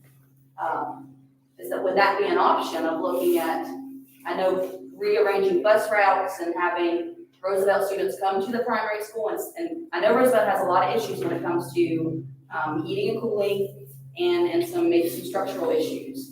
So, you know, the 4.5 miles there and then students that are farther out, busing to Leon, I don't know, I'm looking at a financial standpoint, but I'm also looking at the educational standpoint. We're supposed to be making decisions based on the best education that these kids can receive. My kids at Leon get a fantastic education. I wouldn't choose that school for my own children if I didn't think so.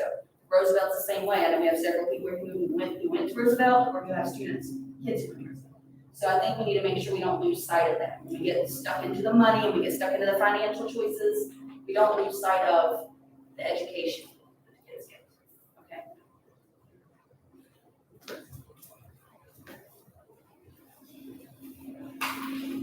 Okay, I have 2 questions.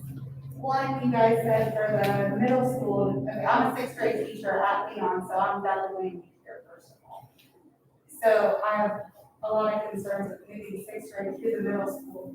You said separate gyms, separate cafeterias, separate, is that in the plan for the budget for that? Because I only see the courtyard for classrooms. Is that going to be, are there going to be separate gyms, separate things in the budget there?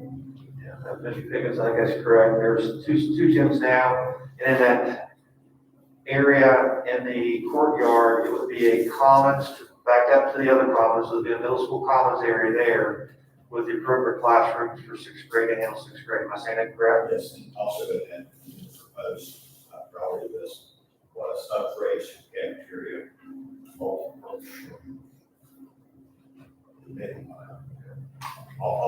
And that's all I. I think everything, of course, it might be tweaked, right, when you look at it, we're just getting direction on it. But, everything's taken into account, from this one, this. Okay, and then my second question was, somebody had mentioned something about the licensing for teachers, because I'm a K-6 teacher. So if you move 6th grade to middle school, my good. All right, I don't know if Ms. Martin is on the call she got, she's out front, or is she here? Yeah, I can answer that a little bit. When that was discussed, that did come up in the committee. Because it is a 10-year plan, there would be time to transition. At the beginning, if it happened, and it wouldn't happen immediately anyway, because there would be construction involved. At the beginning, they would probably still just have 6th grade teachers and 7th and 8th, but then there would be a time to transition to the different certifications. So for 6th grade teachers that have 6th grade certification, they could still teach 6th grade in the middle school, and they still be multi-classified or category all the way through, correct? Right. They just couldn't teach, unless they have the certification for 7th and 8th, they could teach 7th and 8th, but they still could teach 6th, and if that's what they're assigned, it would be 5%, correct? That's what we were told. I just mentioned that because I think in Cabell, most of them do, they have progressed that one, because they've had on school forever. And most of them do have that 6 to 8. And I'm sure there would be waivers in the transition there. People that I've talked to who are in the industry, the construction industry, have told me that building costs are going through the roof. And so I'm wondering if this $31 million includes the projected cost of inflation over the next 10 years. Mr. Galvin? Yes, we included escalators in our estimate. And I would say this, even if we would approve it the way it is, or whatever, funding's that, like I said, money's everything, it may never happen. You know, because we don't got the funding, we don't have the funding to build a new school. If we could get the SBA, I'd say just throw it out the door. Okay, Mr. Green? Yes. With the previous bond, something that was just mentioned was about, saving money through, improved HVAC, lighting, all that. Well, in the previous bond, those were the very things that were mentioned as well. But I think taxpayers are not gonna forget their kids sitting in a cold classroom and all the issues that were supposedly gonna be fixed, but were not fixed, and ended up costing the county significant money. So I guess my question is, if this is dependent upon a bond, what happens if that bond doesn't pass? Then, like, what's the plan then? It's not dependent, I just said it puts you more in a favorable position if you do run a bond at the same time. If you wanna go, I mean, we're not gonna get funding for a new Leon Elementary School unless we combine it with something else and get that into that structure that the SBA wants.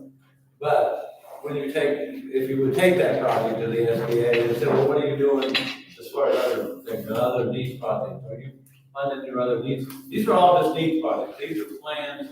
These are things we need. And you ask him about how do you determine whether a school is fair or poor or excellent. We spent one whole session where they went school by school, pictures, diagrams, everything, the infrastructure, the education planning. And we have a slide presentation. We spent several hours on that, school by school, and how they come up with that fair rating and whatever. And these are all just needs within the whole county. We don't have to throw them all in a bond. Like I said in my speech previously, some of these may come out that we may have grants like ventilation and air conditioning with the pandemic going on. We'll need better ventilation, and there may be increase in classroom sizes or decrease in classroom sizes. There may be grants and federal money available because our school system can't hold our kids because they're afraid to put them back on because they're all closed down. There may be funding that way, but these are just plans for 10 years. It's like the previous 10 years. I don't know how many plans our top projects didn't get funded at all. Our top two projects. Preschool was one of them, and Leon was another one. And this is just an option of the way we can go. The only reason we're talking about this bonding stuff, we don't have to run a bond. Maybe we can pick out some of those projects, or the Moose can have a bingo charity and put Pastor Turf at all the fields and basic county. But it's just SBA looks better on when you're asking for $15 million. Well, what are you doing in return? We may only have to pass a $5 or $10 million bond. And I understand that, but I guess, we've not seen the 10-year plan. I don't know if we'll have access to see it. But is there a plan B? If plan A doesn't get approved, is there a plan B? Okay, you will approve, hopefully you will approve the CDP, whatever it comes. And this is a great discussion. This is exactly how we can practice. So, once it's all agreed upon, the board votes to accept it, whatever it is, we'll need your dedicated plan. If you cannot get everything done in that CFP, and just start saying, don't get it done, or if your CFP calls for a bond, and the bond would fail, then the board would probably reconvene and amend the CFP. And that's actually,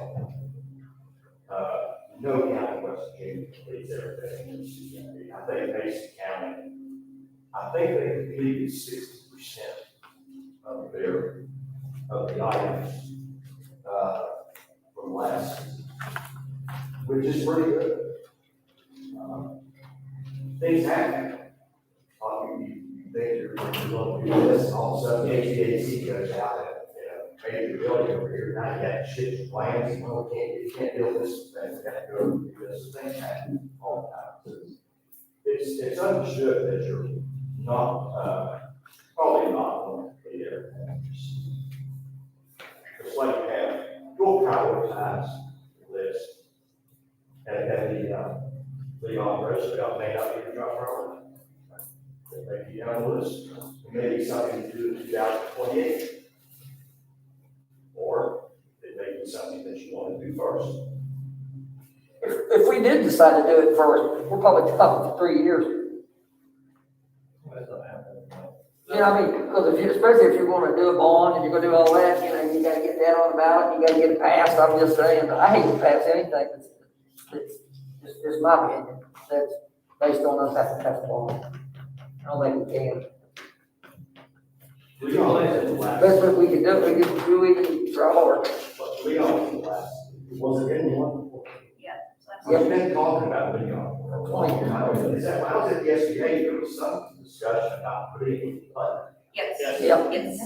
That's fine. Is that, well, Nobody can answer questions about that, so that was a no-go. so we've been talking about Leon all the time. What do we do with Leon? What's the best thing to do? So I know it's challenging to you. I know it's what we do, but we have to start someplace. A planning committee put together what I would consider a great vision plan and brings it brought it to the board for great discussion. I guess I still don't understand why we're targeting Leon, when even when they said our building's in great shape, even with that, maintenance is ever out, we are never on the list of schools closed for this, we are never on that list. Buildings all over the place that have been modernized are out every other week for water problems, for heating, for air, and Leon is not. So I feel like just because we're the oldest building, we're targeted, but we don't have those issues, so it doesn't make sense to me. That's just my. That's why I asked her. I think that's what we both want to see, the list, the score sheet, basically. And I feel like it's almost when you talk about Roosevelt Leon, I mean, just from what I'm hearing and what I understand, I think it's important. I mean, I hope everybody realizes nobody on the school board worked on this plan, obviously. We're seeing it and listening to it for the first time too. But it almost feels like it's a catch-22, basically, for lack of better terms, because we say Roosevelt Leon are kind of, they've scored low. I don't know if we're saying we're deteriorating, what's going on, but we're also have been told several times by SBA, like, we're not going to give you money. Roosevelt is the only school that's 2 stories, but SBA wouldn't help us put an elevator in it in case we have a kid who needs, an elevator. We're told no regarding things at Leon or building a new Leon school how many times. And that's obviously nobody's fault here, but it's almost like it's really kind of backing us into a corner where there's really no other option, is how it feels, than to combine. Like, basically it feels like the state says, I'm not gonna help you regarding those 2 schools unless you do this. That's about what we was told. Well, the good thing is Leon has stood the test of time and he can stand it better.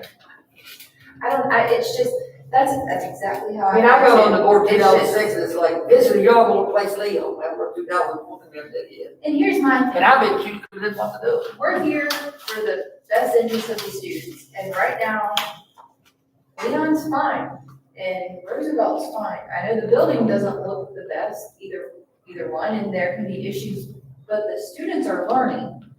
And I'm old school, so I like paper and pencil and learning old school, but Leon's doing fine. I mean, it's hard for me to see both sides. Like, I don't buy into, and I'm no expert, you guys are, other people are, that write these articles and come up with these percentages and scores and whatever.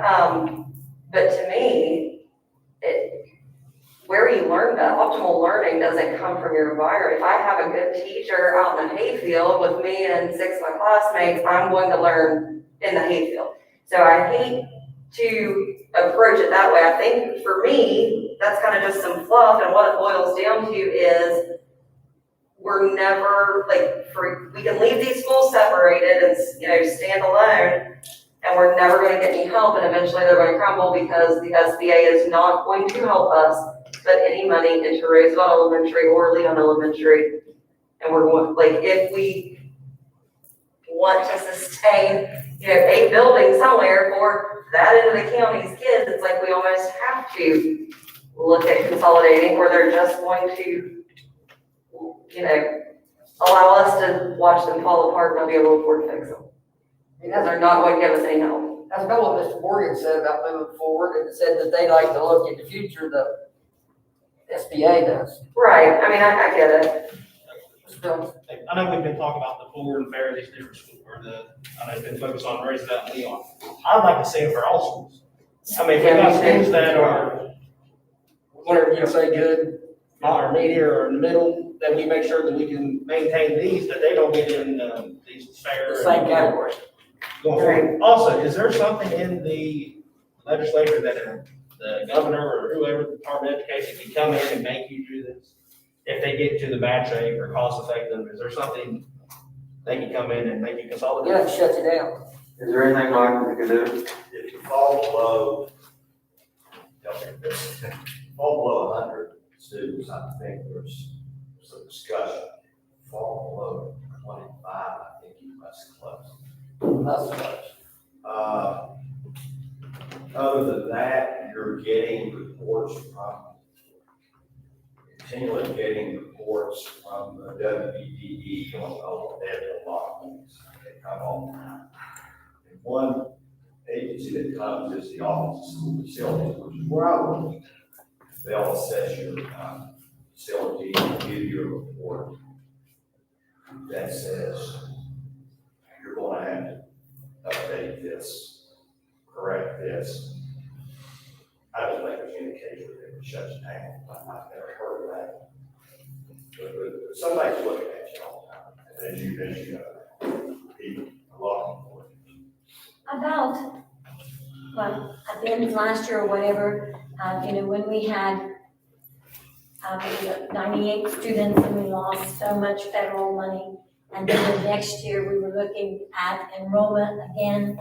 And we were talking about we might possibly, our enrollment might get down so bad that we were in budget trouble. And then you had mentioned that we might have no choice. Financially, you gotta be able to build it up. That's great. That we might have no choice if we lose so much money and we have to balance a budget. Legally, we have to balance a budget.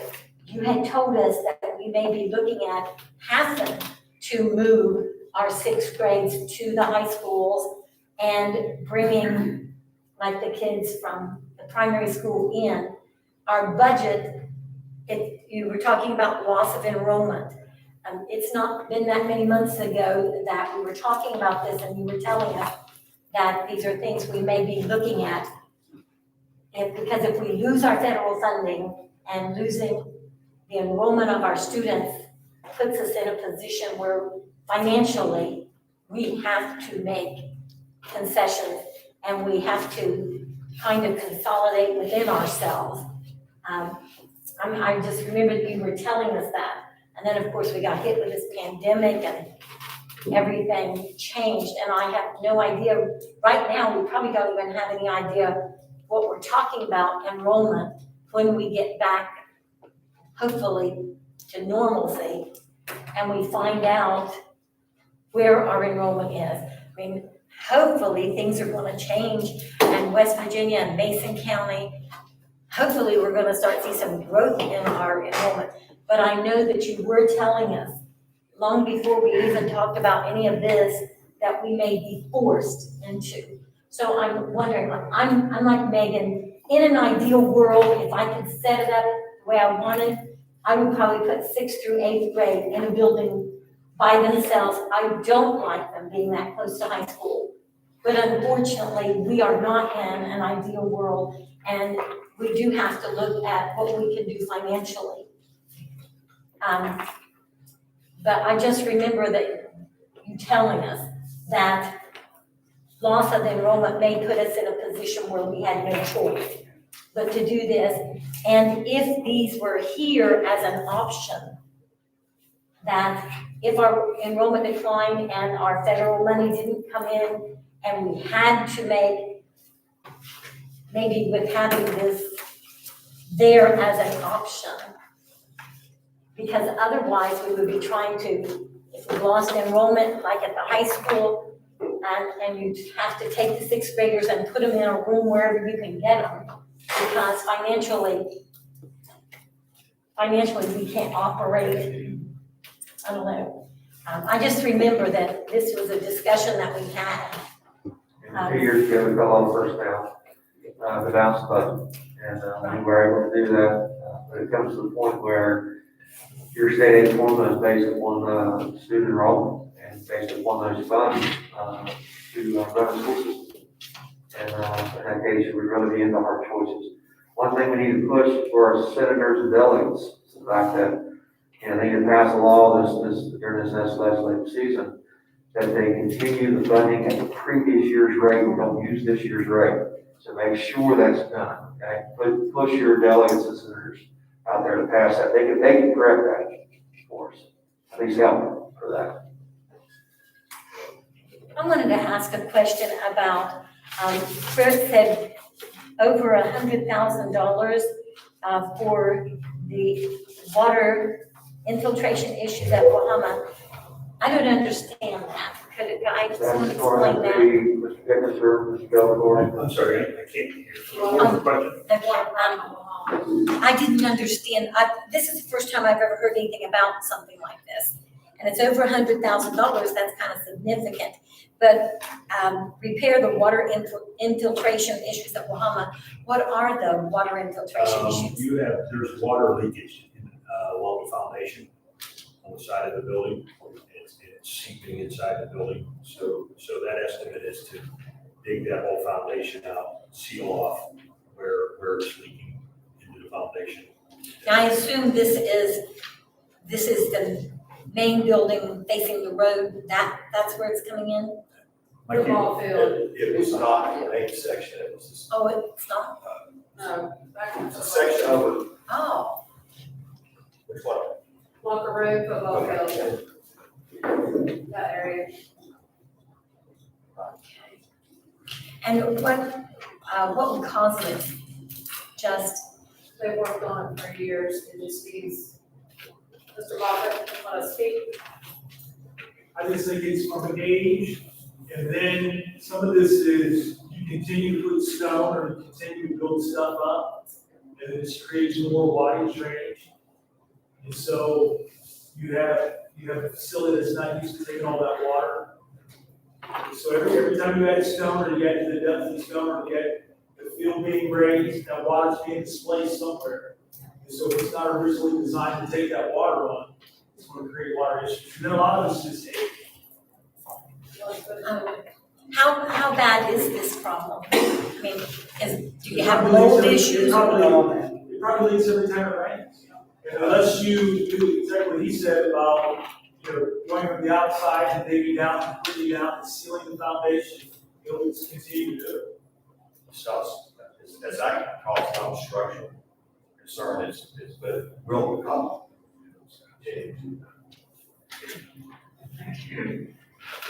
Back to the podium.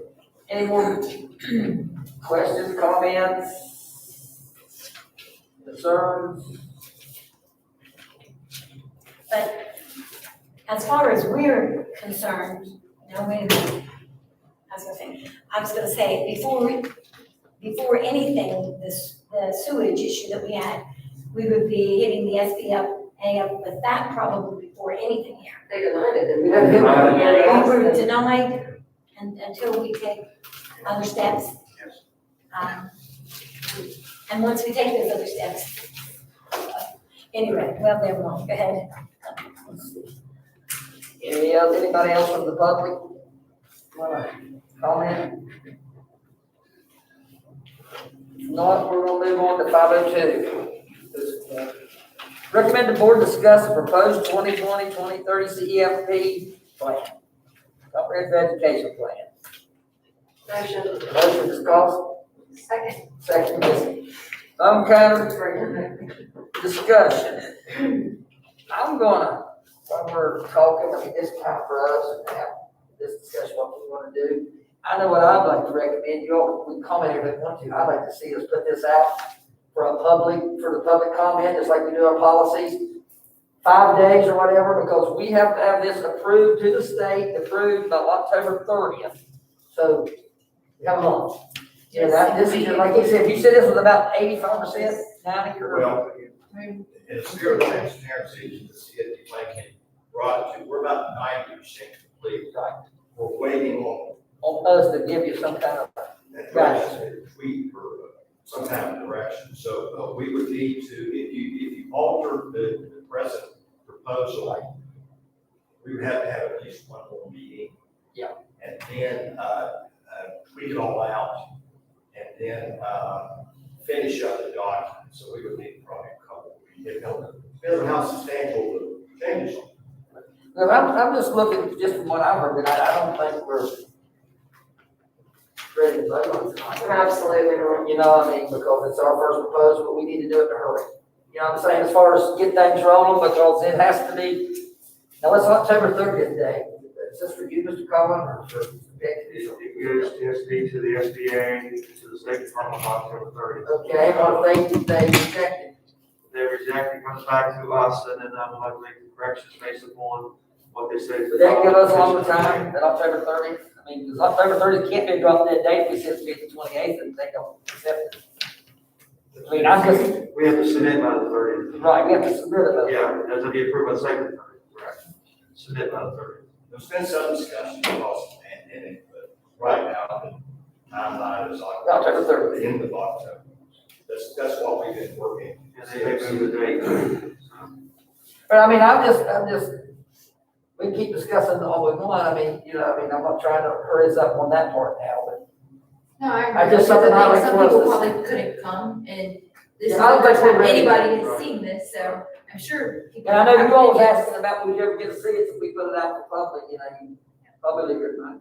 Well, it seems like if you're gonna want, the public to foot half $30 million in bond, You don't hear the the public needs to be aware of it, needs to know what's in the plan. I think we'll need to have a meeting. Oh, we will, I mean, yeah, we'll get to that, but how do you feel, I mean, I think we should put it out, yeah. put it out? Kind of mutual, between all of them. We can discuss all we want, you know what I'm saying, but still, that's just, for as far as us for an action, we gotta do something on 502 for an action, and, Now, are you saying put it out to the school system or put it like in a newspaper? out to the public, yeah, they gotta see what we're proposing, I mean, I'll wait on that, Mr. Collins. Yeah, they can see what's been And I do think we need to try our hardest to make sure everybody sees it too. Yeah. I know it's always difficult, but the best we can. You know, I hate to see us have a big war or anything, you know, I mean, because this here just kind of like you said, it's kind of a wants and a needs thing is what, you know, what this is. and- We're all adults, and like I said, this is the democracy of it, we can have an adult conversation. We might not all agree, but that's okay, because we need it. It's tough conversations, sometimes you gotta have them. You hear that, Tori? No, don't. She's just here for She the don't have next fired meeting. up yet. I was sending you, I'm really sorry. You didn't miss anything. As long as they understand that, I mean, that it doesn't come out that this is what we're doing and everybody freaks. That they understand it is a wants, needs type Right. thing. What do you think it freaked over? It's the plan. I know, she said so every don't freak, I just wonder which part, I mean, I'm just, As long, I mean, that they look at it and say, oh my goodness, they're doing this and they're doing this and they're, so that they understand that this. Or can we put it in a way instead of this, because I know sometimes it's hard to decipher between how much we're saying things are gonna cost.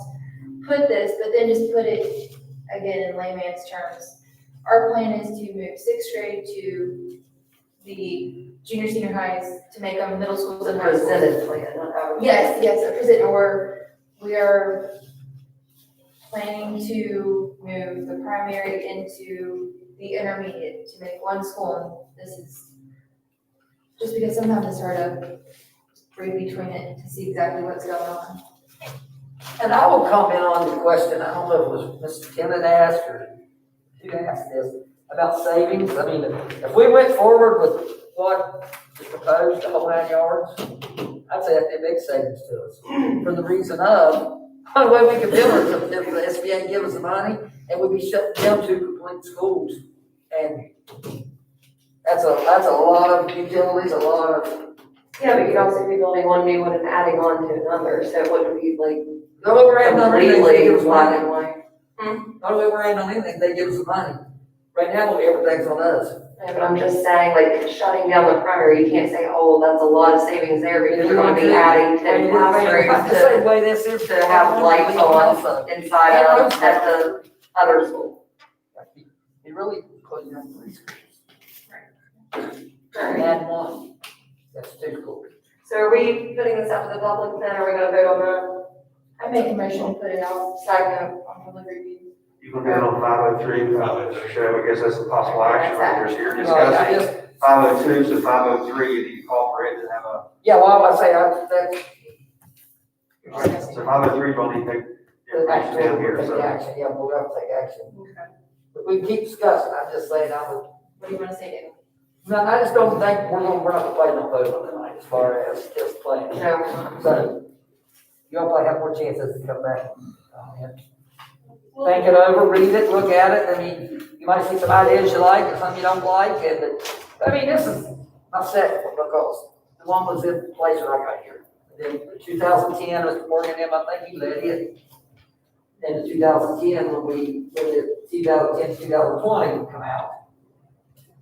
You go back to, no, I can't think what it is, 1990, we Right. had a consolidation plan that we would be talking about the one school, we had one, didn't happen.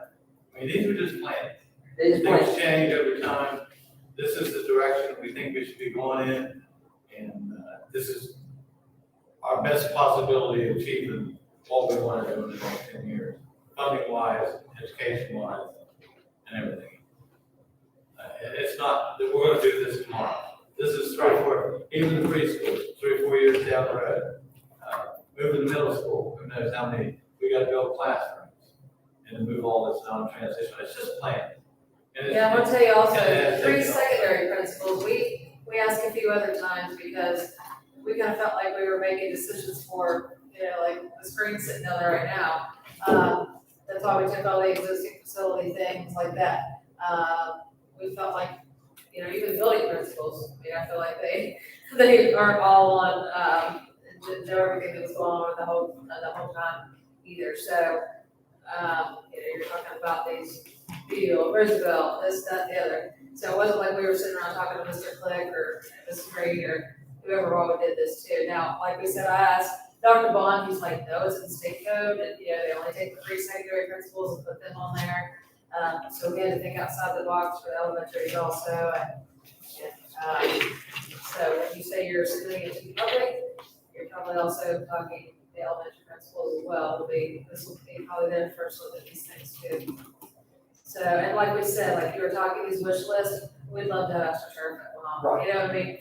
It was a wish list. There are things that we absolutely need and have to have, It's gonna have to get the roof and the buckets and the, things like that, but like they said, we said, what is your wish list? What is this? What is that? So these are things that can be tweaked, but, Most of our discussion and how we arrived at our decision was the change they made this year with the CEFP. They started out talking about education, which we'd never done before. All we ever looked at was who needed a sewer or who needed a gymnasium in the previous 10 years. This year we started out, in the first meeting we had, we set up a different subcommittee, and they sent out questionnaires, the state did. And when you send out a question to Mason County Board or the CEFP or whoever, you want a specific answer. And one of the main questions they had, and 2 different spots and 2 different committees had to answer that question, what's your educational plans and your program going forward? How do you comply with 6 through 8 in your primary, in your 6 through 8, in your secondary, your high school? They told us how they wanted to comply with it, and our first answer was, well, we have this set up this way, which is 7 through 12. That's not what the state wanted. That's not what the state's going to fund. And that's mainly why, and we know, state has the pocketbook. We've got to comply and conform. And maybe they have the right answer with middle schools and everything, because the rest of the state's that way. It's like, Johnny's the only one in the band in step, the rest of them are all out of step. Right now we're out of step.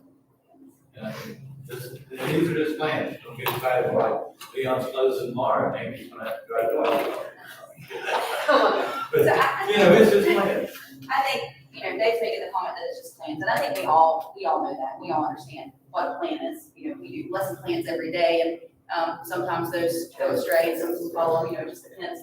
But I think the best part about it is we know this is the first meeting, it's the first time you guys have heard anything of it, it's the first time anybody's heard anything of it. But I think it's the best to get on top of it in the beginning, rather than waiting until the last minute and saying, wait a minute, tell me about this, so that's why I know the majority of us are here, is because we wanted to kind of just give you our concerns and let you know, okay, we know this is just a plan, it's not set in stone, but these are our concerns, we want to make sure that you understand that from the beginning, instead of waiting until October 28th and saying, hey, Dale, Yeah, exactly. about this, so, we know you guys put a lot of thought into it, and I think that's great. It's just, there were some things that we just had some questions about, so thanks for, letting us listen, and thanks for listening to our concerns. I think you had some good concerns, good discussion. I think we had some good discussion. I think so too. I like to focus on the points. Anything else you all have to say before we go on? Not move on to 503. Recommend the board take possible action on the proposed 2020-2030 CEFP. Motion, Ms. Carlson. Second. Second, Ms. Tennant. Discussion. Need a motion to carry to Kim.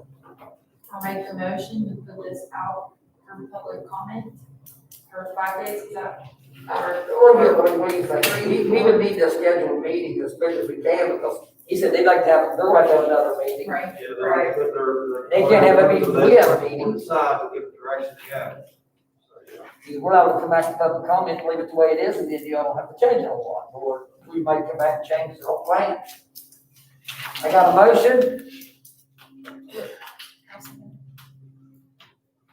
Second, Mrs. Tim, we got a motion to put it out for public, review, comment.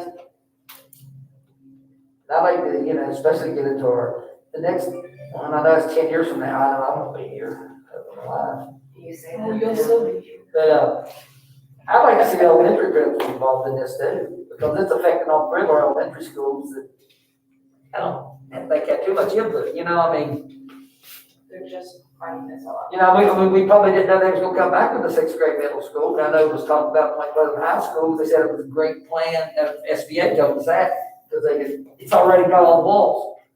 It needs a roof and classrooms there, so I know that was gonna come. So how long is this going to be put on the review? Well, what do you think? I work on, I believe that, 5 days is enough to get it out. today's what, Monday? It's Monday. Which means it ends on Saturday. I'll know these probably Monday. Monday, so we could have a meeting like next Tuesday, just look at everything, 5 days enough? So I'll put you on October 6th, if you have a meeting at 6:01.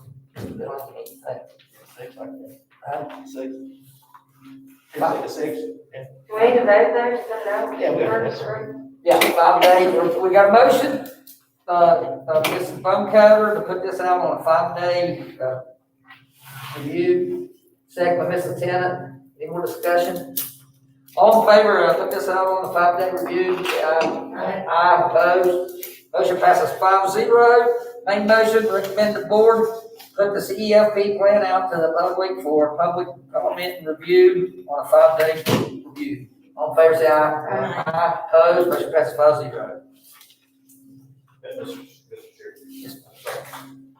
This is actually not, this are projects. The project. Proposed projects that have been identified by the CEFP planning committee. That will go, that potentially will go to the CEFP. You'll have to have another board meeting to approve the CEFP. But we're going to have another board meeting to approve it. But it could get approved in the next, like you said, the next meeting we're having on Tuesday. And my question, was this advertised as public hearing? So we will not have to have another public hearing.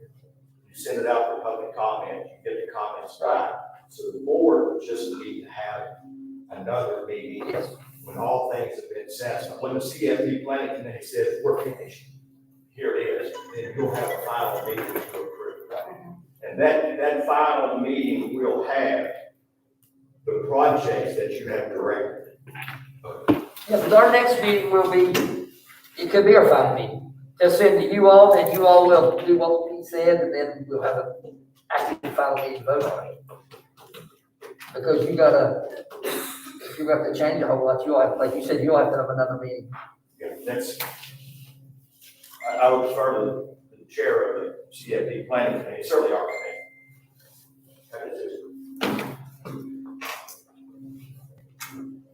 Okay. We'll vote on it.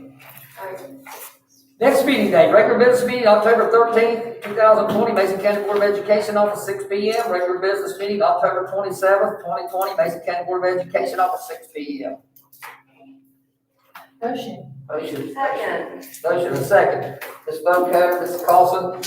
Discussion, we need to add another meeting with next Tuesday meeting. Jared, Everybody's schedule. You look at me. We coming. What works for me as far as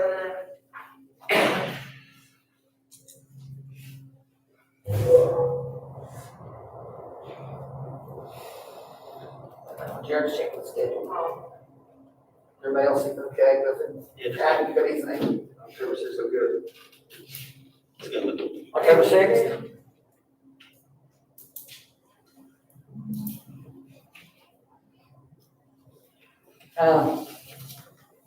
Later better. I think it should be in the evening, sir. Yeah, later the better for me, 6 o'clock, okay for you all, I mean, 6.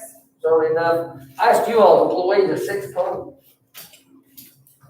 You already, because we want everybody to be here, you know, we could have did 4 o'clock, it's like we're trying to hide from, you know, we can't get there in time. 6 o'clock, I think most of the people that's working, if we want to be here, we can be here in public. 6 works for me. Does that work for you, Jared?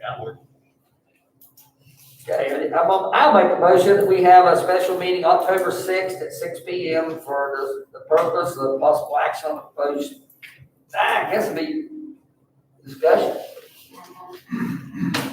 One second. I think possible action, which one would it be?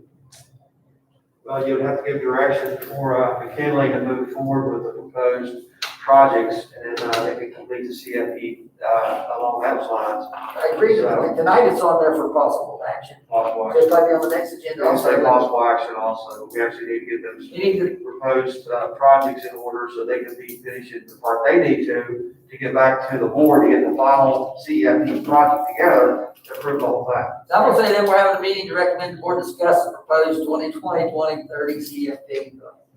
And then if you look, possible action should be on there for that. I got a second by Ms. Dawson. Any more discussion? All in favor, say aye. Aye, opposed, motion passes 5-0. Back to the main motion. We'll have, I'm gonna say, a special meeting October 6th at 6 p.m. for the board to discuss the proposed 2020-2030 CEF mini comprehensive educational facilities plan.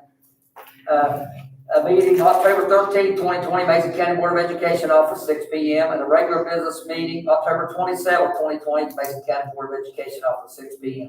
All in favor, say aye. Aye. Aye, opposed. Motion passes 5-0. Recommend the board adjourn special CEFP meeting, agenda 20-13, September 28th, 2020, of the Mason County Board of Education, held at the Mason County Board of Education office, Point Pleasant, West Virginia. Mr. Bellin? Mr. Tennant? Discussion, all in favor, say aye. Aye, opposed, motion passes 5-0. We are adjourned at 7:59. Thank you. Thank you all. Yeah, we need a little bit of time to spray on. Okay, yeah, we're going to spray, we'll take 5 minutes. Thank you all for coming. That's Lynn's fault, next time they got to do road. It says 7 to 9 restarts. I had a thing today on my. Well, it's confirmed.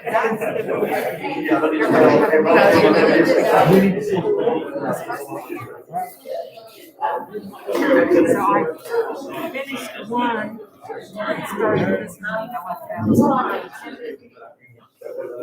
I'll be out. I have heard that. I'm excited. That's also.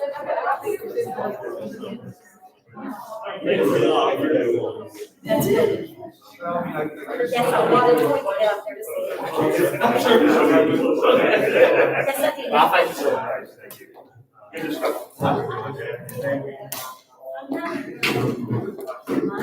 That is your dad?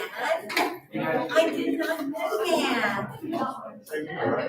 Yes, yes. As a matter of fact, he said something to me at the post office. My husband and I were going out the post office. It's been a month or so ago, and he said, "Hey," and he said something to us, and I hadn't seen him since high school. Well, I may have seen him at a reunion, at one class reunion. He is your father. Oh, that is so neat. That is just so neat. And he doesn't live too awfully far from me. That's wonderful. I'm so glad you came up to talk to me and told me that. I just think that's awesome. Yeah, we were friends in school.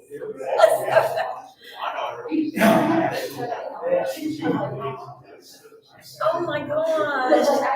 You know what, to me, I don't worry too much about Leon and things because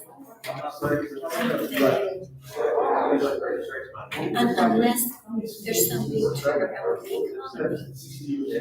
I don't think we should get there if it's not happening. I don't see it happening at all. Because if we keep losing enrollment, like I said, just in the last year, it's the same where we had to tear out where we would not be able to operate. But that's right, I mean, that's all the, you know, even though. And there's no way if we have a budget crunch that We're gonna be learning. fewer people have jobs and they don't know what they want. And they just said something about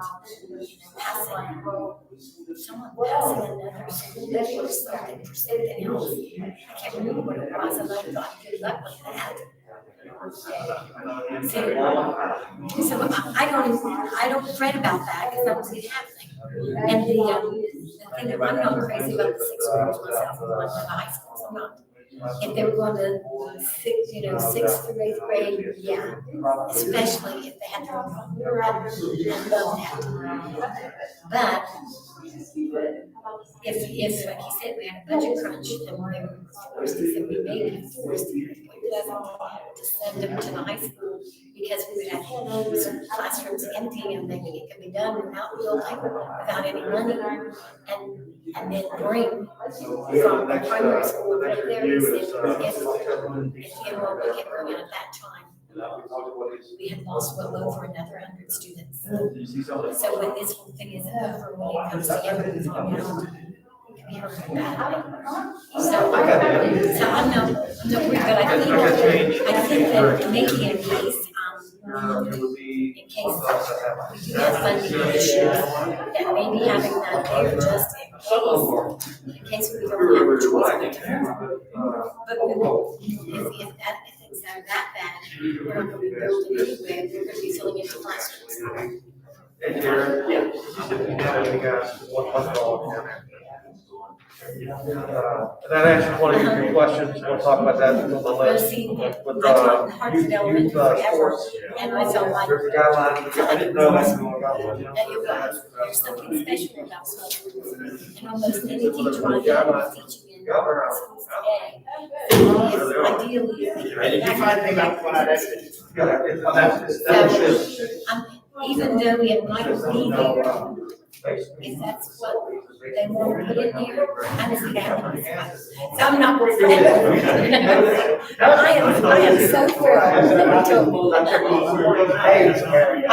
I definitely will. Bye-bye.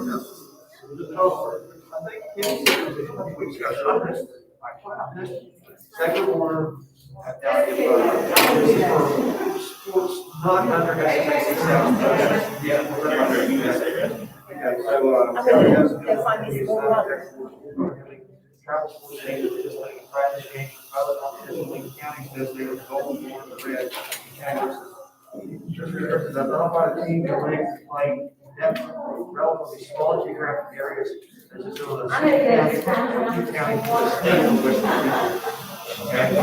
You see what I'm saying? Involvement. And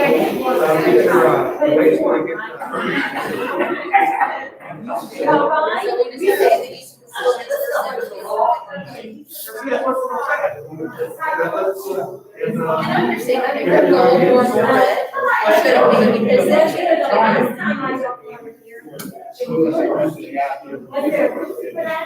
I don't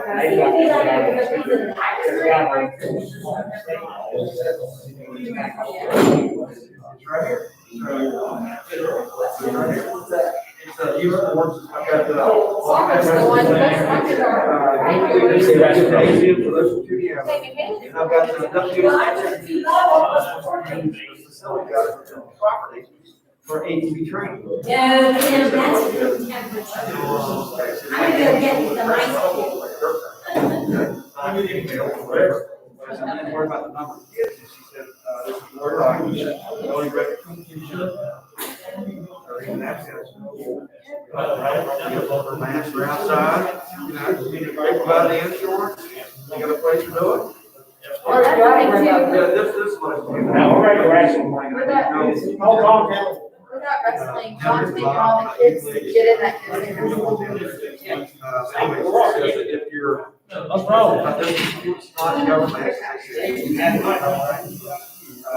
You guys were able to travel to this practice games for other competitions. Counties are more, gold or red. This restricted as outside of teams when they could play in fine, relatively small geographic areas for their long stressful team right now. Such as within a single county or 2 counties. Jim Logan, Logan softball turned around, Logan.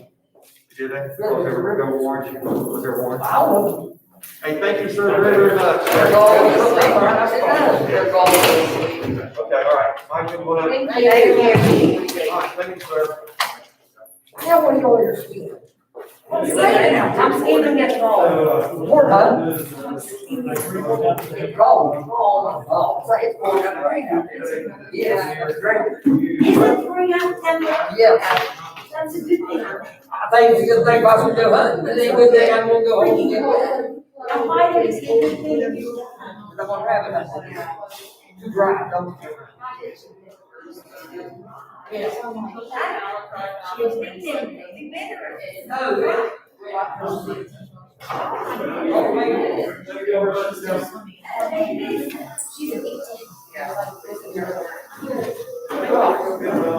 This is it.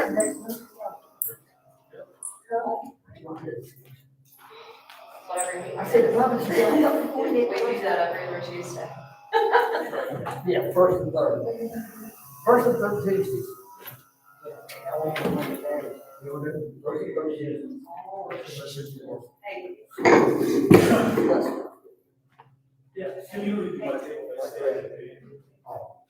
Second, third, first and third. That's okay. I'll make a motion, actually second. It is a second. We got 3 votes.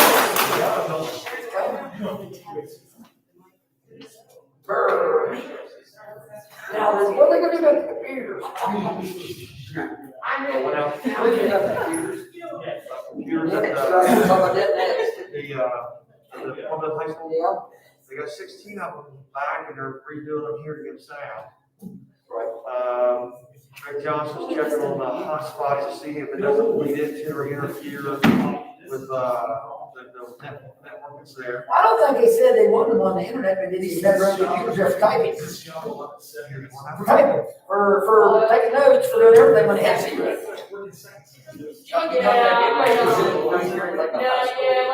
I got a text today that said. Monday starts at 2:30 and it is 11:30. And then from high school, don't have enough computers, hey, you realize 3 weeks, you realize in 3 weeks, it's a high percentage of students never logged on for the first time. Here's what I've got. Yeah, I want to. He said, we retained virtually They did, what I guess they got was the kids transferred in, we have no kids who were transferred in. And they have. 11:20 was high school. That's fine. It's 11. Yeah, I like nighttime. I want to say something also about that, about that school. I know a couple teachers, they get mad about you, catalog everything, laptop, had in charge, or like, did all of these things, and all of a sudden, beginning of the year, we started to do this, we're charging you on this thing. Even Kim said, how did this happen? And I've been told by a few different staff members, the answer is always, charge the parents, just charge the parents for it. Charge the parents repeatedly, yeah. To include, they said they feel like the Glen Cedar Senior High School is like the supply closet for them. They need them somewhere, they just don't grab them.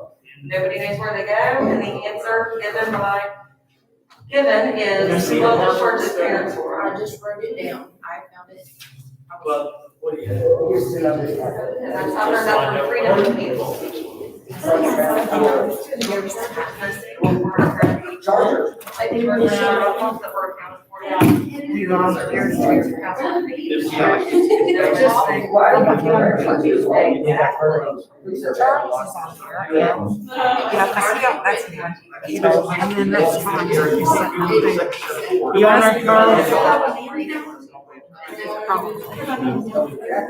Because we like to keep it. Well,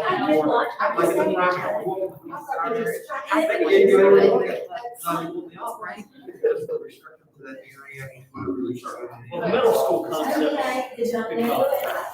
Mr. Towner, are you on? Oh, Mr. Billings was pretty sure you weren't really there. I can hear you now. Talk some more. Doing all right, Charles? Just want to make sure you're doing okay. I was just hoping that last meeting could go on a little longer. Well, there's, sure. There's not much. I have the last middle school, talent benefits. Probably. And if this is open and I think it would be fun doing it. Just think about it. It's fine. I think really we can. I would say like. Well, in a true middle school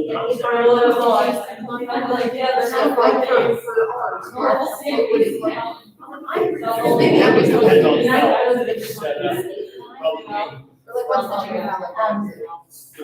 about, said something about having a levy, a school levy. Is that statewide? I mean, like that. But when I say it, Because when I heard it, I thought, well, what's left? all of the And I thought, we'll get it on. all of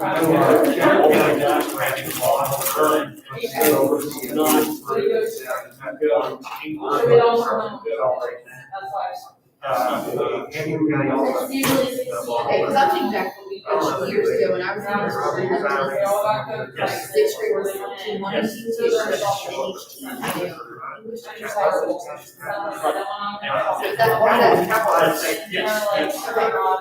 to some degree, put together. You sit there, we run the time. Yeah. Because you were the Go ahead, go ahead, to you guys. Listen, they know me. Get the gavel and get your tape.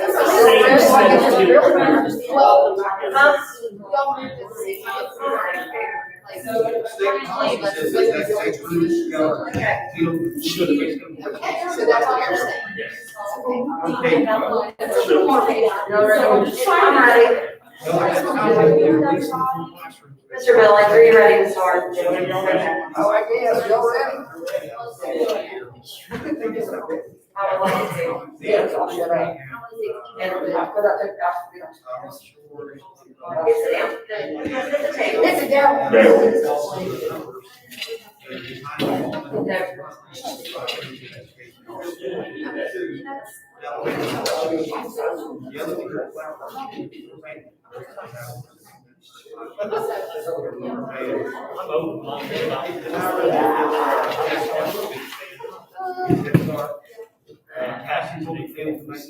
How would that probably have?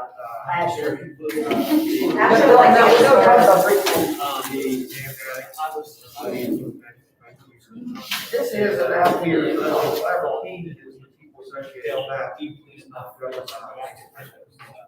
And that's what seven million dollars. No, I'm just, no, I'm. That is a,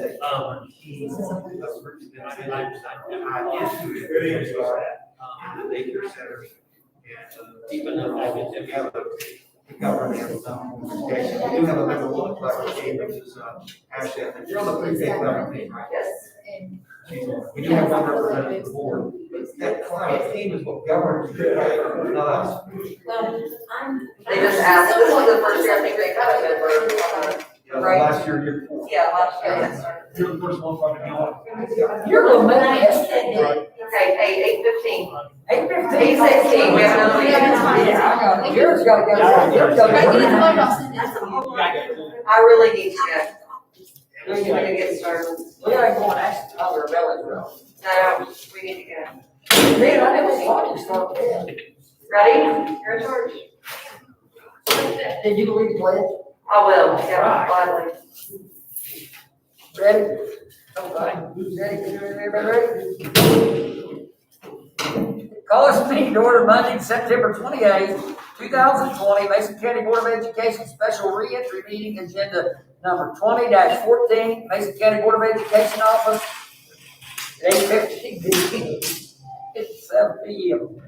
All members are present. Please stand for the Pledge of Allegiance led by Mrs. Dawson. I pledge allegiance to the flag of the United States of America and to the republic for which it stands, one nation, under God, indivisible, with liberty and justice for all. Okay, is there any delegations, reports? I don't think there's Superintendent's recommendation, recommend the board approve the special reentry meeting agenda number 20-14 of the Mason County Board of Education, September 28th, 2020, at the Mason County Board of Education office, Point Pleasant, West Virginia, for the purpose of discussing the current 2020-2021 reentry plan. Motion. Motion from Mrs. Carlson, second from Mrs. Tennant, discussion. We're going to be pulling 5.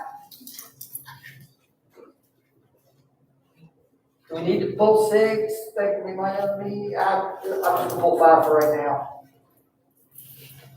Ms. Fairley, you pull 6 or ever pull anything, Ms. Tennant?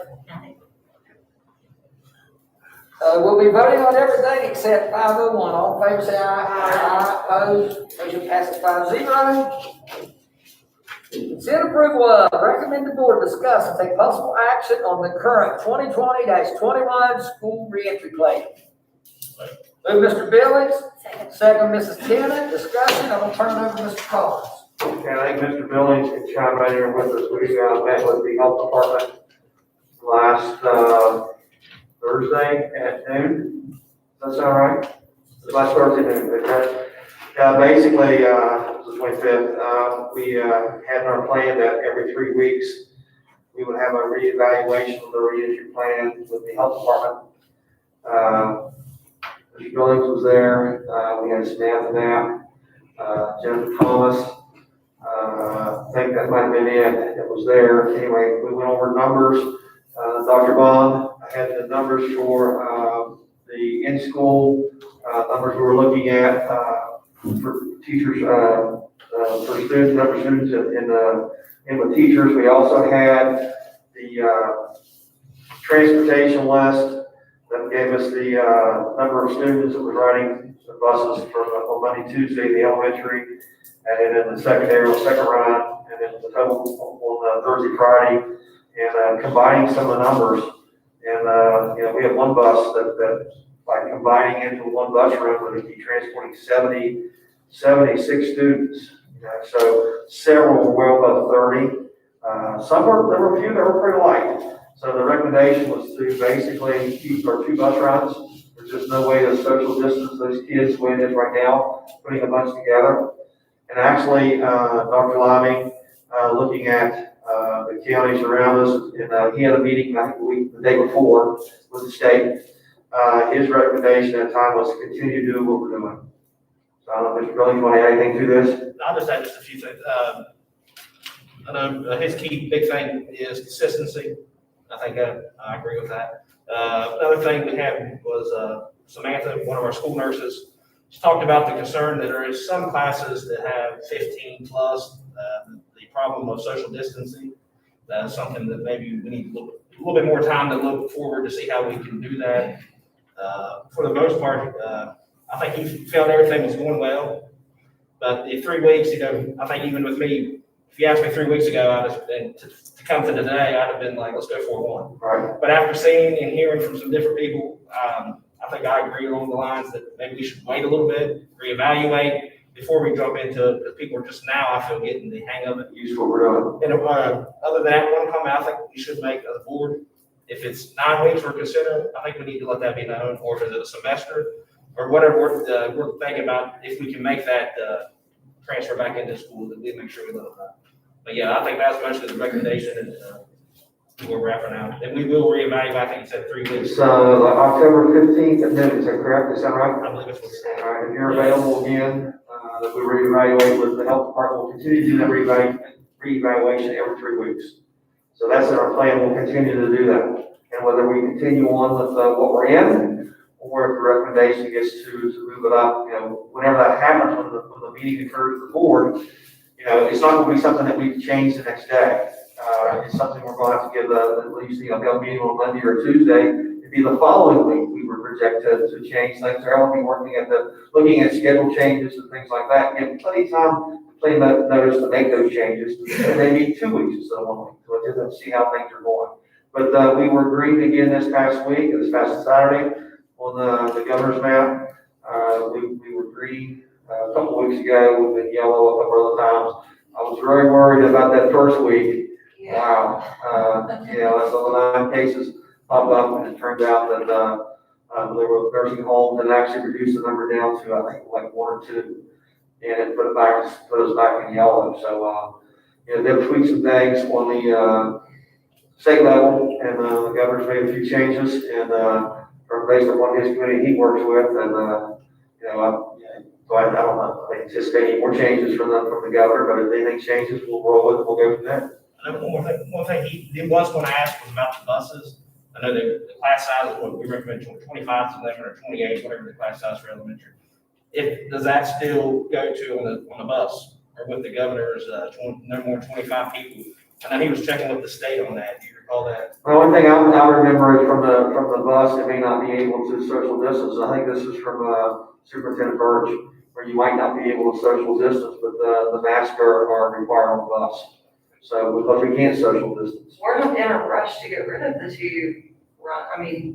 2 separate runs, are we? No, but look at the numbers I've got right here. Now, did I send that email to you all? Yeah. I thought I did. I appreciate it. Yeah, when I got it, I'll let you all need to see the numbers we're looking at. And you start combining the elementary, secondary, it'd be very hard on some of the bus runs to social distance at all. I like the 2 bus runs, and you cut down considerably on the amount of cross-contamination or the chance of it. So I really don't want to be in a rush to get rid of the 2 bus routes, just my personal opinion. But touching on what Jared said, we have heard from several faculty senates that they are asking us to just keep with this module until the end of the first 7 weeks. But we haven't really met or been in discussion since several days. I've gotten several emails, I'm sure you all have. I mean, what are everyone's thoughts on that? Of course, if that was the plan, that actually sets something in stone, and then we aren't really meeting together to reevaluate every 3 weeks because we're writing it out till November, right? Well, we still meet every 3 weeks. It's in the plan. I think it's a good idea to meet. If you would change to where we would continue the blended learning, the 2-3 model through the first 9 weeks.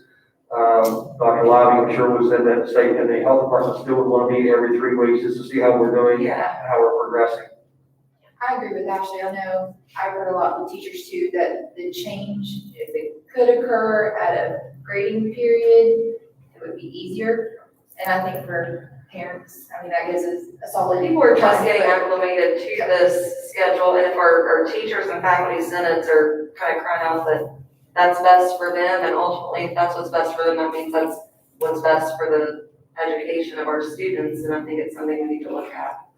And the intermediate school, I heard from them and they said that being that they started late, they said we would really like to continue with what we're doing.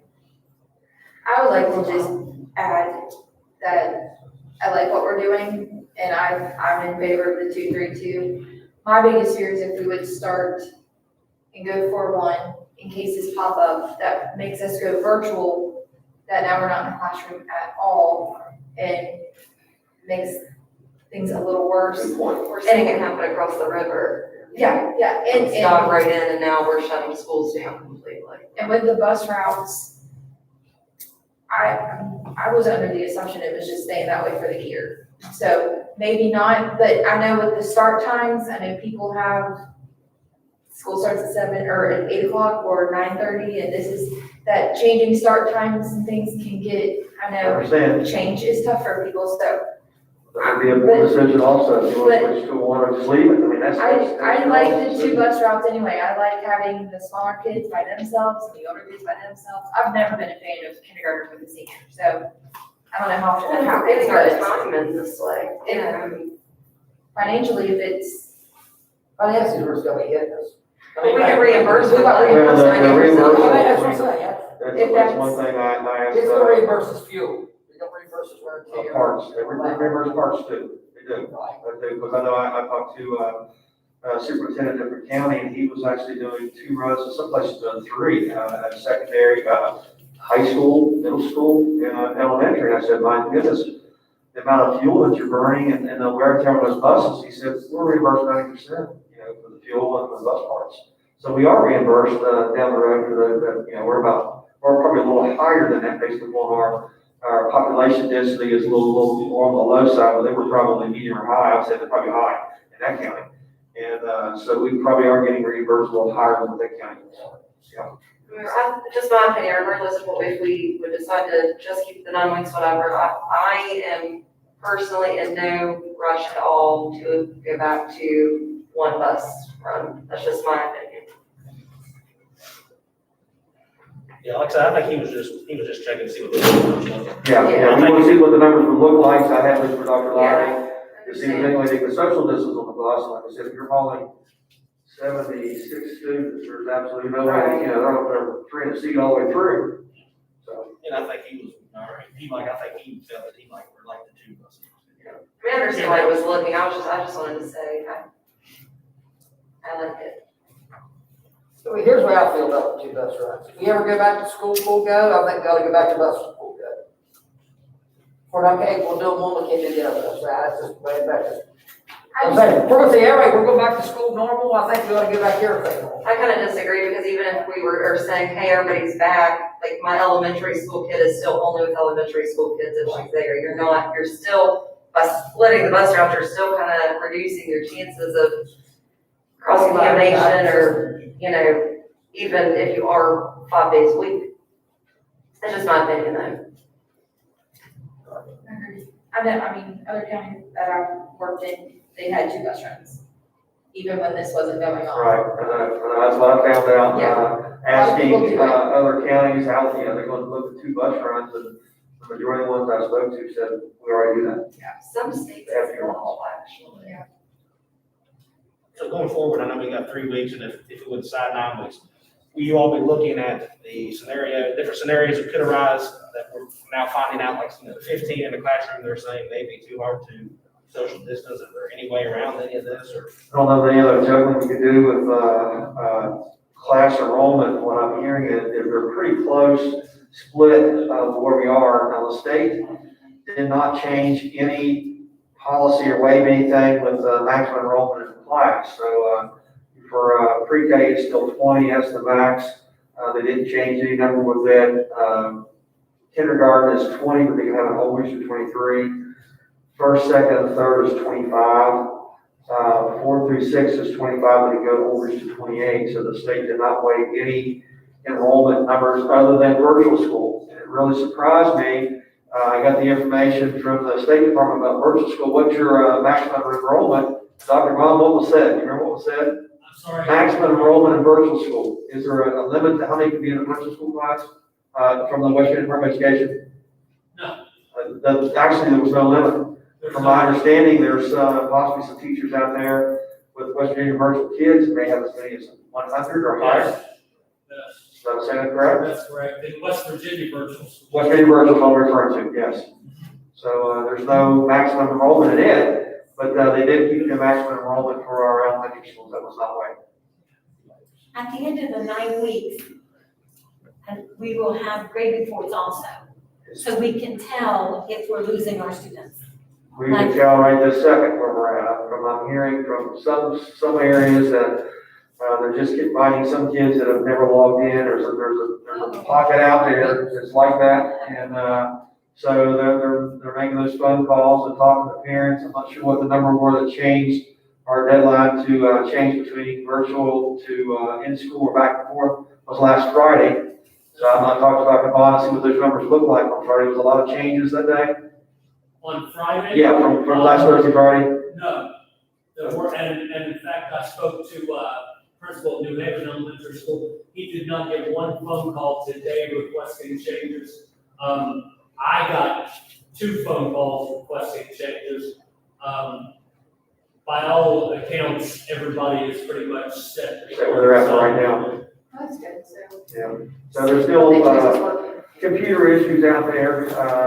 One of the things we've got to look at, a better way of getting, computers back, Chromebooks back. I've heard from one school that something like 32 computers were not returned from last school year.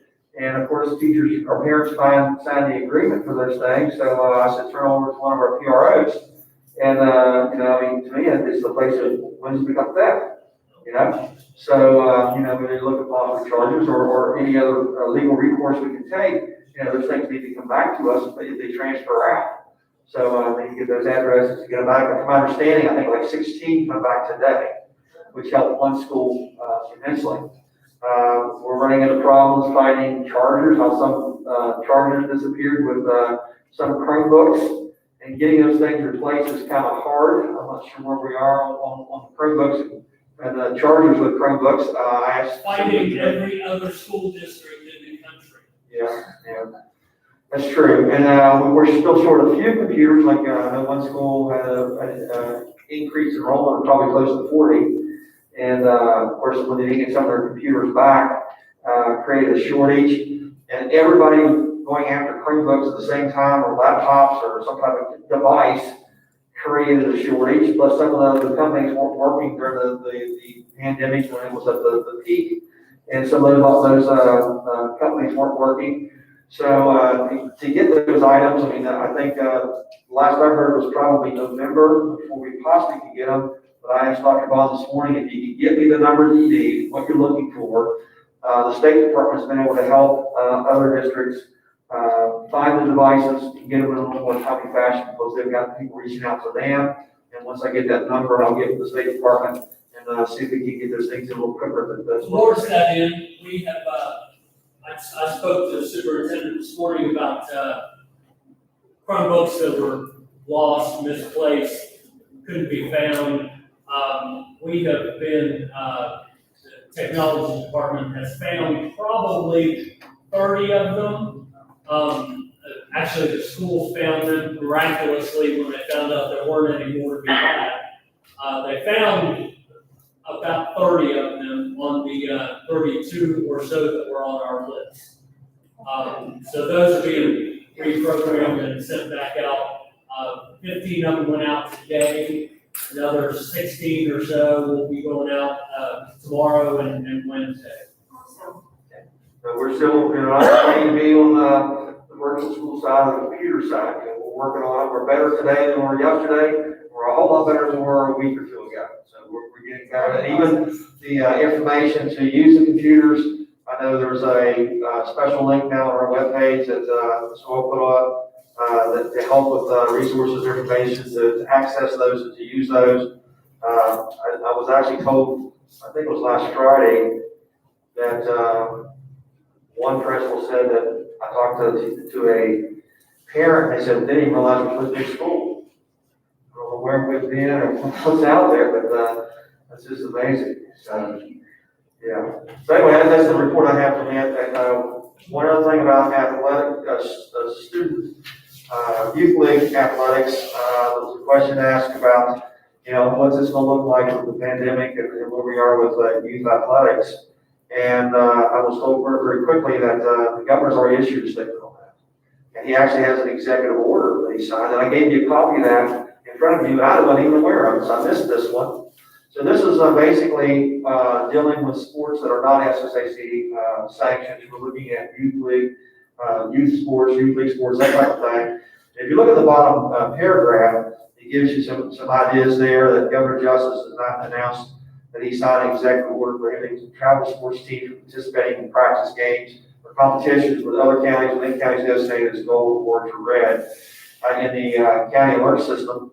And it says this restriction does not apply to teams and leagues that play in a defined or relatively small geographic area, such as within a single county or a few counties in the state of West Virginia. So we can see that our youth leagues that are in Mason County by themselves, it looks like they are okay. I mean, we're starting looking at requests for use of gymnasiums for basketball and that type of thing. We'll have youth wrestling coming.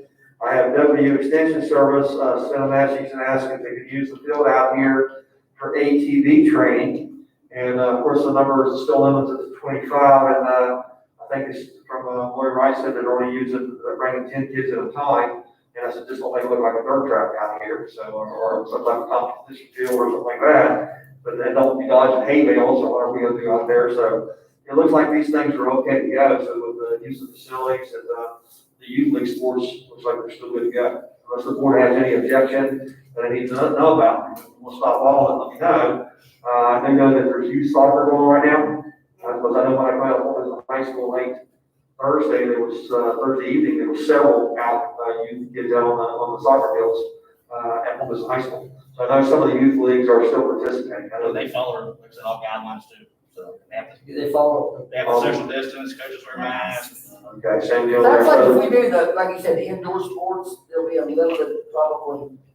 It won't be like you pack the gym. Yeah, that's the problem. I know with youth sports, you run into the problem with, everyone follows the kindergarten or the elementary grade school child and the parents and siblings and grandparents and aunts and uncles and everyone else attends.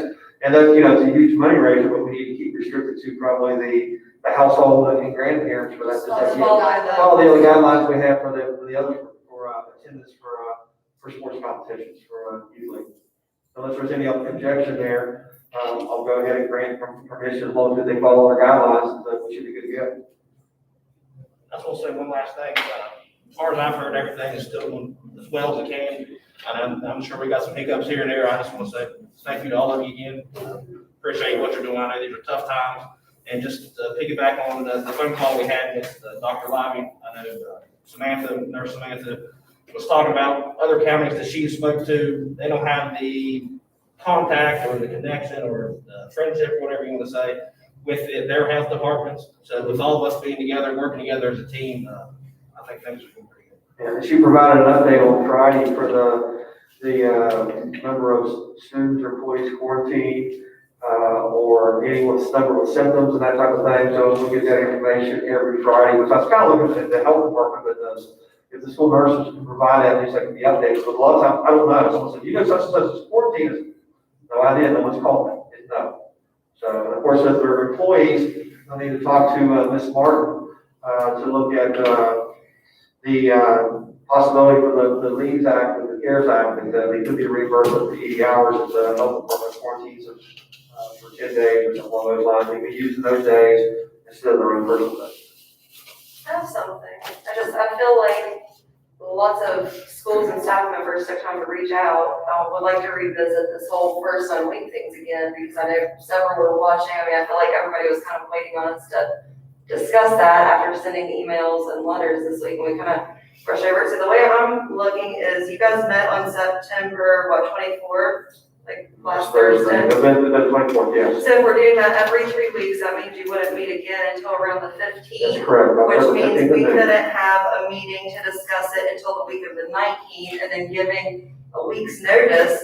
The earliest we would even start, if he said in 3 weeks, full go, would be the week of the 26th, which is only 1 week before the end of the 9 weeks anyway. So I really don't see a problem when staffs are reaching out, principals, teachers, that would really, even by saying, let's not change it, or, if we decide we're making no changes this first 9 weeks, we were only possibly shorting 1 week that could be in person. So I would like to see what you guys think about that, because that's what I would like to do. And then everybody knows it's a set, they've got through the end of the 9 weeks, that's a grading period, because like I said, even if on the 15th, he says, hey, send everybody back, we'd send them the 26th, which is just 1 week prior.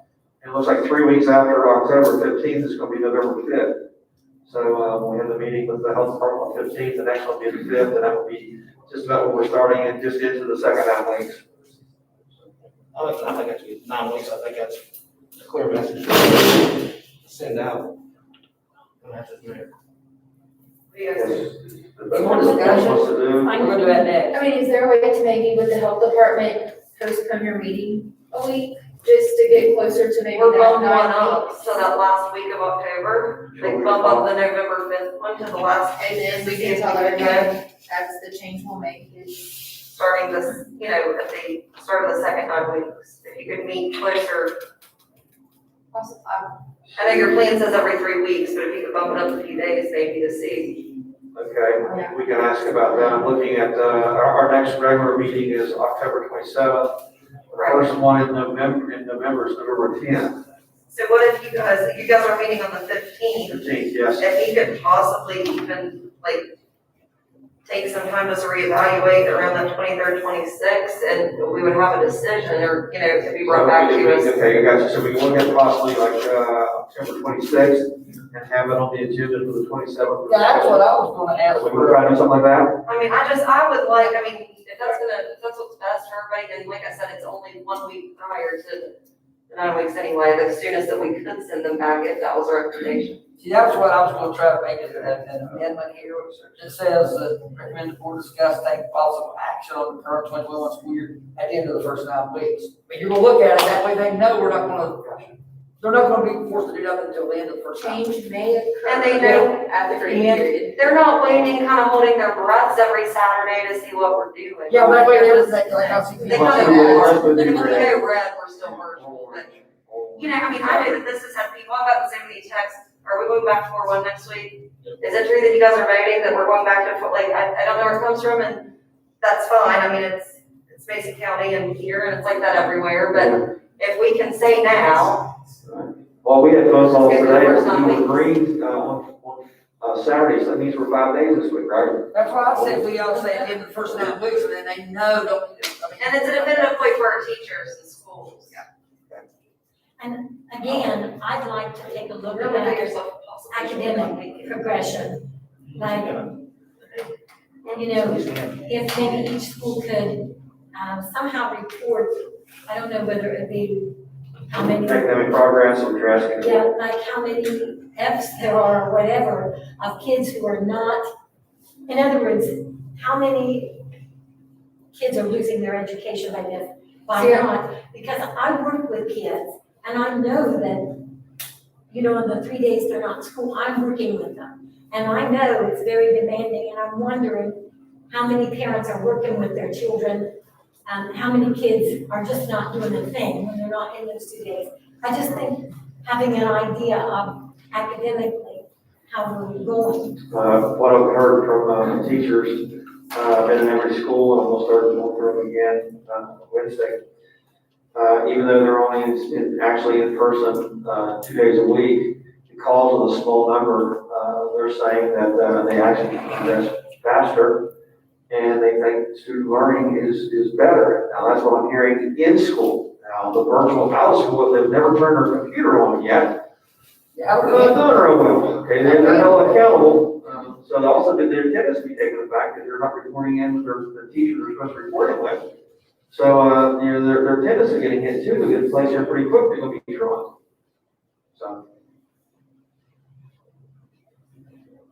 And I was asked about, see if we could add a couple hot spots more inside the school, especially at Point Pleasant High School, because that's the ones like a computer, they guess it has to be bring the right personal computer. All right, the question, Dr. Bond, we talked about this morning with Rick Johnson, was the fact that at Point Pleasant High School, could there possibly be hotspots added inside the school? And Rick was looking into it to see if it interfered with our current network and as to how those bugs would work with it. Am I saying that correct? Yes, sir.